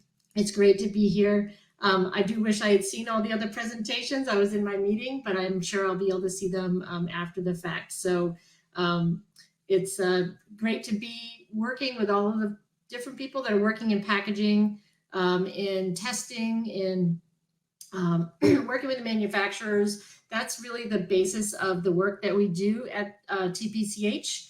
And we really enjoy having this interaction with people to talk about the work that we do. So just to give you a little bit of background, you know, as I said, I'll give you a little bit of background on TPCH, but also specifically talk about what we did this year, but what's taken 4 years to do, which is our updated model legislation. So this process did take 4 years, started just around the time that I started working at TPCH. So it's great to finally share the legislative language with everyone this year. And it is our hopes that states will take it up, not only our member states, but other states as well, including other states that don't have this model legislation. So I'm going to go into a little bit of background about TPCH, just so you can, you know, those of you that don't know the work that we do. So the 4 first metals that were regulated or that are currently regulated, lead, cadmium, mercury, and hexavalent chromium, those were initially addressed in the model legislation, which goes back decades. I believe 1989 was when this all first went down. So it's been really exciting just to bring some changes to the model legislation. There's been some changes over the years, but nothing as substantive as what we did recently. So just a little bit of background. The original model legislation, as I mentioned, was done in 1989. It was kind of shepherded through the process through CONEG, the Council of New England Governors. And as I said, it included those 4 heavy metals, and it limited the incidental presence to 100 parts per million for intentional introduction. There could be no, that's for, pardon me, for incidental presence, there can be no intentional introduction of any 4 of those heavy metals into packaging in any of the states that do have that law. There were some limited exemptions, such as for recycled content and reusable containers. That was just for a certain period of time. They've since sunsetted. They were only available really if you applied to get them, and that's only with the commissioner approval as well. So that's a little bit of the background. You know, they apply to finished packaging and each individual packaging component. I get a lot of inquiries specific to different parts of the packaging. And as we tell people, it really comes down to every piece of the packaging, down to the staple in the pallet used to ship the packaging. So it's very rare for my state members to find a component of the packaging that they don't feel is covered under this. So, but we do still get some really interesting inquiries regarding what is packaging. You know, so once these CONEG pushed forward with these laws, the clearinghouse was then created as a membership. We have also had technical representatives and industry representatives over the years. Current industry members include the Glass Packaging Institute. We've had the American Chemistry Council, the Steel Recycling Institute. We've also had other members representing aluminum, paper and forest products, and also glass and ceramic decorators. So there's been a wide variety of folks that have been involved. We used to also have some environmental organizations helping kind of shepherding the first years of the process. But pretty much now it's down to the core of state members and like I said, the Glass Packaging Institute. We're always looking for new members, so I will have that information as well. We also had advisory committees over the years, and that included packaging and manufacturing experts. So we've really worked hard to be inclusive and to make sure that we're not working in a silo and addressing the needs not only of the regulated community, but also for the state members that we represent. So right now, 19 states have these toxics in packaging laws. And you can see on the map that the green ones are our current member states, although some of the other states that are in yellow have been members. Sometimes it has to do with, the way the political winds blow. We found sometimes it has to do with funding. But right now we have a core of 9 state members. Other states that have been really active in the past have been Maine and Vermont, but especially back in the formation. And one thing that our chair, John Gilkison, he's from the Minnesota Pollution Control Agency, he likes to point out that if you look at this map in another way, it's, if you compare it to like national elections and political representation, that the states that have the TIP laws represent 276 electoral votes. So he considers that a presidential victory. So put another way, if we had, of all these states and their House members and representatives, this would be a majority of 54%. So we do feel like with the states that do have the TIP laws, it is, pushing manufacturing, and we know that it has worked into reducing the presence of these 4 heavy metals in packaging introduced in the country. So that's a really great victory for everyone. And eliminating, how do laws work? Eliminating these metals is really considered the purest and simplest form of producer responsibility. I do want to touch a little bit on that as well. We don't talk about it a lot at TPCH, but we know that, being a steward of the packaging that manufacturers put out, we know that that's important to them as well, not only to regulators that are looking to make sure that it's compliant with these laws. So, you know, we feel like the laws, you know, create supply chain responsibility. They do have, I know that a lot of you folks are familiar with our certificates of compliance. So that is something that producers can self-certify that their packaging, you know, is free of those 4 heavy metals, or at least if there's any incidental presence, it's under the 100 parts per million. And we do always hope that if a certificate of compliance is asked for, that they would have testing documentation. So, you know, that would be the analytic test that can be XRF testing, or with a, you know, lab analytical testing. Folks, you know, customers, states can ask manufacturers for their COCs. I don't think it happens very often, but I know it does happen, because I actually have had just regular consumers call me up and say, you know, I'm concerned about this bottle. Can I, you know, ask the manufacturer for the certificate of compliance? And yes, they can. So people should be prepared for that.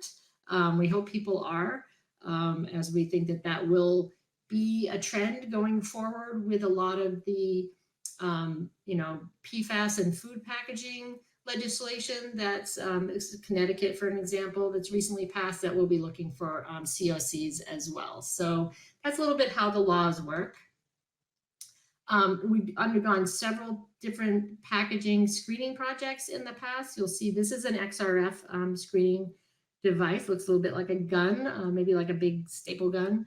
But, you know, this goes back over 10 years, but as we've started screening packages over the years, we are seeing the amounts of the heavy metals go down. So that's really encouraging. It's been encouraging for our state members along the way to see that more and more manufacturers are understanding the laws, understanding the environmental issues, and also just health issues with continuing to use these products. So the XRF that you can see in the picture here, it can be used to screen samples quickly, non-destructively. Some of my state members have learned how to do it themselves. I'm looking forward to learning how to use one. I've seen it utilized. It's pretty cool. I think we were scanning bottle caps for beer bottles. So at one of our meetings a couple years ago. So that's just like a simple tool that my state members will use to go out and check packaging for screening, because we do go out and test the packaging. Some of our other testing products in the future, we've done a laboratory round robin testing, assessing the performance and measuring the toxics in packaging. We've also, you know, tested multiple times what we might call, you know, cheap junk from China. We don't want to, you know, pigeonhole them, but sometimes my state members have been doing this for so long, they can recognize some of the packaging that has cadmium and lead in it. So it's quite interesting what kind of an eye for this you can develop if you do it over multiple years. So we do go out and do testing. We will, you know, if we find a non-compliant package in one state, we usually verify it in at least 1 or 2 other states, and then we will send a letter to the organization that's selling it or the manufacturer, just letting them know that we found this. We don't immediately take enforcement action. And enforcement action at TPCH, that's only done through the states. We are the kind of, I'd like to say, the first friendly overture that a manufacturer will receive that someone has found their packaging non-compliant. So that's, you know, it's a good role for TPCH so that the states don't all have to be doing the same testing. We can do it all together as a clearinghouse. So those are just, you know, I'll go through, you know, I'll just show you a couple of these slides, but just all of this information is available on our website as well under projects and publications. And, the largest one that we did recently was, the PVC testing that did show we still are finding products with cadmium, but there was no lead in the last testing product. So project. So that's really helpful to hear about. So some of the success stories are that lead wine and the bottle wrappers, those had lead in them in the past, and we're really excited that those seem to have been addressed. We used to find cadmium pigment in yellow plastic containers and also in carry-out bags. So we're finding less and less of that each time we do these packaging screening products, which is wonderful. Melissa, can I jump in real quick? Oh, yes, of course. Yeah, just because we had a question from Christina, and it applies to what we're talking about right now. And it's actually a theme that we heard earlier today, is how do we validate these test results? How do we validate these certifications? Certainly there's not someone just going to every single package. It seems like there's some room there. So let me ask a clarifying question. Would this be how would a manufacturer or a retailer validate that their packaging is compliant? You know what, Melissa, let's use that one as our proxy. Okay, so let's use that. Generally, the best advice would be, let's just say we have this store and we've tested the packaging and we find that it's got 200 ppms of cadmium, double, way over what it should have. So if we determined that this is happening in more than one kind of random package, we'll contact you all and we'll say, what can you show us for testing validation? So if you're a retailer, and generally you should be able to get these certificates of compliance from the suppliers. So it can go it can literally go from supplier to supplier all the way down to the first manufactured part or component of that packaging. And there could be a chain of COCs that the retailer, the last kind of person holding that package before it goes into the marketplace, into the consumer's house, has, and that shows that they've heard from all of their suppliers, the whole chain, that is in compliance. That's one way to do it. Another way to validate is to have it tested. You can test it yourself. You can also ask to have your suppliers test that. So we were just discussing this today, actually, in our meeting. There's room for how people would like to do that. It depends on, I suppose some retailers are asked much more often than others, maybe for testing backup to their certificates of compliance, but we leave room for how it works best for you. It's best to have that certificate of compliance ready and available for when you're asked, but you do have time to put that together if you are asked. And that might be a good time to say, well, we'd really like to validate this with some laboratory testing. Can you give us a little bit of time to do that? We would be completely fine with that. And that's generally what happens during the process. So do you think that answers the question? Yes, indeed. Wonderful.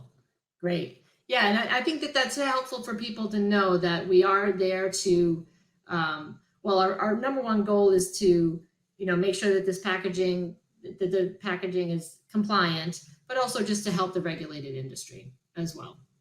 So I'll move into the update this year. This has really been the big news for our organization for a long time. About 4 years ago, we did start talking about, looking at existing state laws and different reports that we had done over the years about different chemicals that we knew that in addition to the 4 heavy metals, we would like to have, not part of the packaging. We really looked at different guidance from other states, what other state laws or legislation had come forward in the last few years. There was definitely a growing body of evidence of other chemical impacts on human and environmental health. So we went through this process throughout 2017. 2018, we developed our first listing of criteria used to select new chemicals of concern. as many of you may know, several states have lists, chemicals of concern lists. My home state of Maine has that, Washington, Oregon, several others that have started to, it really helps other states as they're looking at these chemicals. Instead of reinventing the wheel and creating their own list, they're looking at them and evaluating them. And that's something that we definitely did throughout 2018.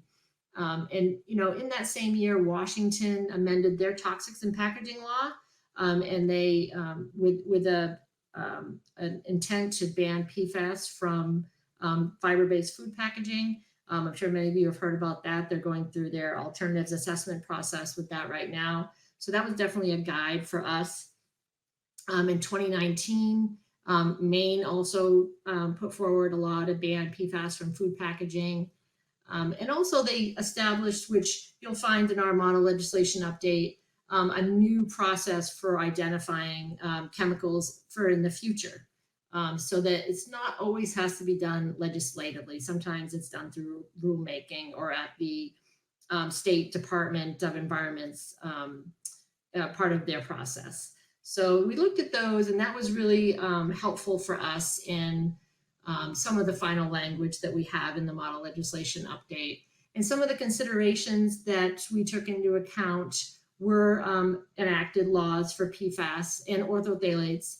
But we also did want to have that process for identifying new chemicals of concern. So that was definitely something that all the state members wanted to include. We also wanted to remove expired and obsolete exemptions and allowances from the current model. You know, we wanted to use the pollution prevention model for all packaging. And we did, you know, we worked with our, at the time, industry members as well. We also put out all of this information for public comment once we had our draft of the model legislation. So that was really helpful for us to get feedback from a variety of different folks on what they felt was lacking. And, you know, I know that we didn't meet everyone's needs. Definitely, we heard from a lot of industry folks about they felt like, you know, I'm getting a little ahead of myself, but, you know, putting, you know, having regulating PFAS as a class would be difficult in the future, but our members really felt strongly about that component of the change. So, you know, as I said, some of the policy considerations, do we address PFAS chemicals as a class? We know that there are thousands of PFAS chemicals. I believe the last time I heard a number was around 8,000. I know some people call it PFASs, but I'm just using the term PFAS. We did decide to address them as a class. And we do want to emphasize that during the public comment period, there were no requests for an exemption process or an alternatives assessment process for PFAS or orthophthalates. We did wonder if people would ask for that, but we actually didn't see that. So in case people are wondering why that wasn't in there. So what were the major additions? It was adding PFAS and orthophthalates as regulated chemicals. So those are in addition to the 4 heavy metals that have already been in the model all these years. And we added those new processes for in criteria for identifying new chemicals in the future. This is a little bit of information about, you can look at this on our website as well, but I want to share this with you. Links to our background materials, all of the comments received, you can see them just in full. You can see our response to the comments and the full legislative language. It's really been an exciting phase for our organization. So we do look forward. We know that the next phase, and I'll talk about that in just a moment, is asking for guidance from the testing community. So we have several questions that we do want to ask of you all. But at first, I just want to note, it's really important that I get a lot of inquiries about this. So it is up to each state, not just the TPCH member states, but it's up to each state to adopt this language. It's not law. It has not been enacted. The state of Connecticut did enact PFAS for food packaging a law this year, but it is not based on this model. So I'm happy to answer other questions about that, but I think a lot of folks think that this is already in place, and that now, how will they test for PFAS and how will they test for the phthalates? That has not come to fruition yet. So we can look at the 2022 legislative sessions and see how which states, if any, do try to pull this legislation in. We have not heard yet that anyone has that plan yet in place, but like you may know, with the legislative process, you never know what's going to happen next. So in our documents, we get a lot of questions about this as well. We did state that we would be working next on guidance for not only the regulated community, but for laboratories.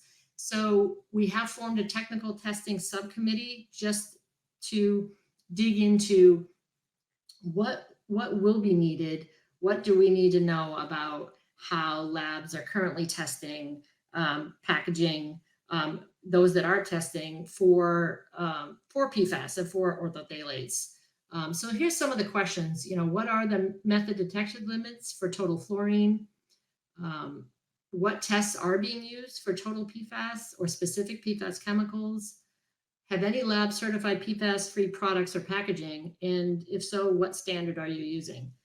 So we started asking some of these questions of our state labs and labs that our state members contract with.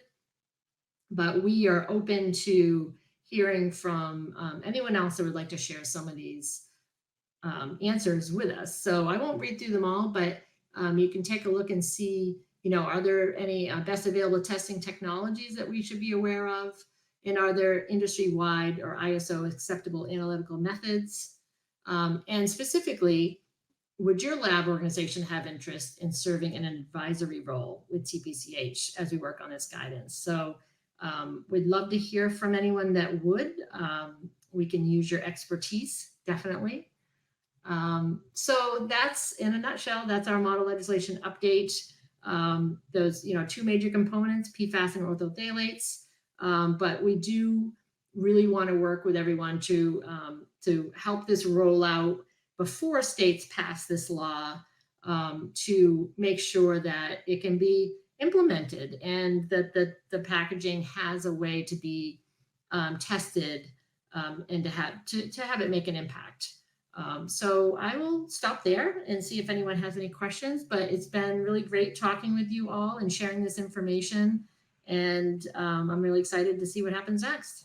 Great. Thank you very much, everyone. How about a round of applause for Melissa, ladies and gentlemen? Thank you so much. We do have questions. We got some very interesting questions. We got a few minutes here. So Melissa, the first question is actually from Lynn.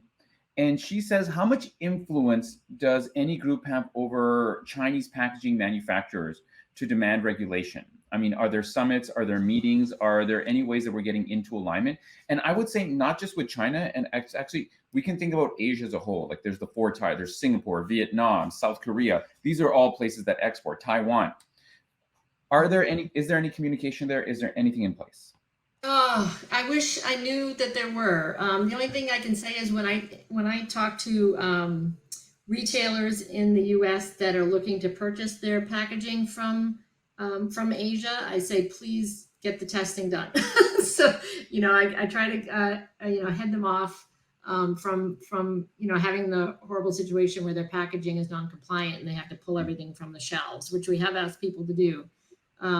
I am not aware of those level talks. That's a really good question. And I think that that's a real need. So would definitely be interested in talking more about that in the future with my members. You know what? And that's something Ying in the chat brought this up as well, that he says, like, maybe it's up to us as manufacturers, as producers, as people who are, contracting to have certain materials and packaging done in various places to start asking these questions.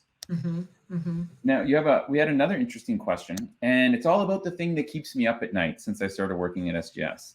And that is PFAS. As we've talked about PFAS, and it's the scariest thing in the world once you learn about it. So Edward asks, like in this new model of legislation that you kind of reference here, why is there no incidental presence levels for PFAS, given that PFAS chemicals are ubiquitous in the environment? Another way that we can maybe think about that is how much are regulators thinking about PFAS? We in the industry are thinking about it. It's huge here. But ask the average person and they have no idea, therefore regulation is behind, potentially. Thoughts? Oh, I would say I work with regulators all day in 2 different organizations, and this is what they're thinking about. Everything. I asked a state member today, are they, would their state be willing to, are they going to put this legislation forward? And they said, no, they only want to deal with PFAS. They don't want to phthalates, anything else, like they're just dealing with PFAS. So I know that we've had some states that they're not able to even interact in our regular meetings and other events because they're just working on PFAS. So wow. This is I think I work with 20 different states, their environment departments, and this is the top focus. So this is for a lot of them, it's soil and water. This is specific to packaging. So for some of them, that's the most important area right now is testing. That's why we have all these questions about testing, because we know that they're testing for soil and water, but it's a little bit more complicated for packaging. So the presence, with it being ubiquitous, you're correct. That's why we need more guidance. We didn't want to put the 100 parts per million, but we could have a whole webinar just on that question. If anyone wants to do that, we could do that sometime soon. That'll be Summit 2022. Yes, I think it will. I know that my other organization, IC2, the Interstate Chemicals Clearinghouse, we're having a PFAS summit in March. It was supposed to be held 2 years ago, but it's going to be held in March. And I know there's going to be a lot of interesting conversation, among regulators at that as well. And I have another question here. Does the TPCH have any additional guidance available yet for the testing facilities? Not just the tests and the standards, but the people doing the tests. Is there any guidance there? And where can people, I don't know if we can share a link or something, or if they can send you an email, where can people find out about that? Yeah, we don't yet, just because no state has passed the law yet, so we don't have any of the enabling language to know, because a state could say, well, we're going to say 100 parts per million. We're going to they can change those, they can tweak those parts of the language. If in a year we don't feel like there's a good testing method to use, then states are going to roll with that and they're going to make those changes. So, but we don't have guidance yet. We do hope to have guidance by 2022, probably early would be my hope. So, but that's what we're working on right now. All right. And we got one last question. We got a few minutes left here. One last question. When are PFAS chemicals used currently right now? And what products are they? The question was, what products are they in? And I think a better question is, what products are they not in? Right. Well, they're considered a surfactant. So if you want to think about it, they're on the surface. They create. Thank you for that $10 word, surfactant. Yeah, Thank you very much. Bravo. A film, it's all those things that we want, like waterproof shoes and pizza, the pizza box not to get wet, from the pizza. So there's the film. And so we're learning every day about new uses of PFAS that we weren't aware of. And, before we knew that it was, such potentially an environmental and health issue, it was, really a miracle, I'm also working in firefighting foams, and it works really well in putting out fires. It creates a film and a blanket that stays on top so that it stays down and doesn't reignite. But they have to move away from it. So it's too bad. It really is too bad, because it seems to be a chemical that had a lot of uses. I would go more into the environment, maybe advocates. I'm sure they have a list of probably 1,000 uses for PFAS. I'm sure they're discovering one every day. But it is ubiquitous. It's in, cleaning, not cleaning, cooking pots and such. So, now you can actually look and get cleaning pots that don't have PFOA or PFAS in it. But it's going to take a little bit for manufacturers to be able to change their processes to get it out. So we need to give them time to get it out as well. But I think it is in a lot of the things that we have in our households right now. Well, Melissa, this has been a fascinating discussion and a great way to end our summit for the first time and for this year. Great. One of the things I wanted to say is can you leave us, I know we have toxicsinpackaging.org/newsletter.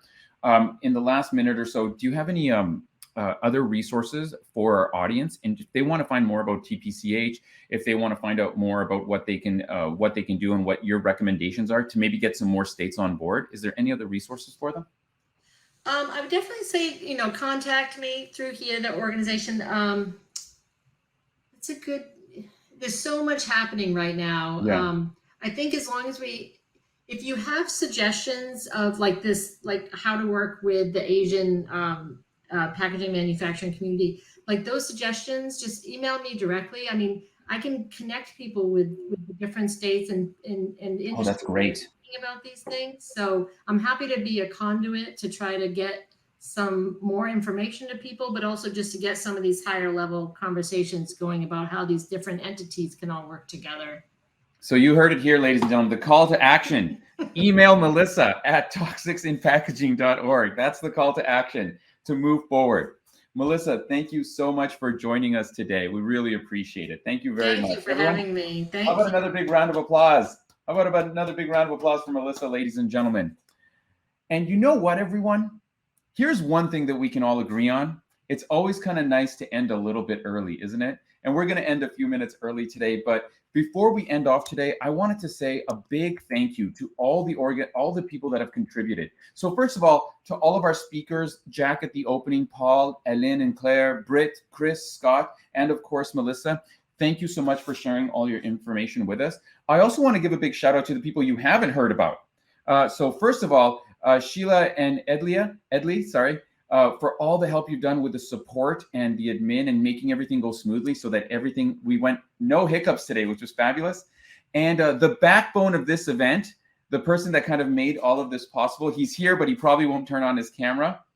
We want to say a big thank you to Fulvio Martinez, who is like kind of the spearheader of this event. Big thank you to John O'Connell as well. Thank you for all the support. Ladies and gentlemen, we are done for today. Lastly, we want to thank all of you. Unbox Summit 2021 has been a huge success, not because of what we did, but because you came to see it and to hear it and to spread these ideas. So, can I get a little musical outro, Fulvio? If you're there, how about a little wave to everyone here?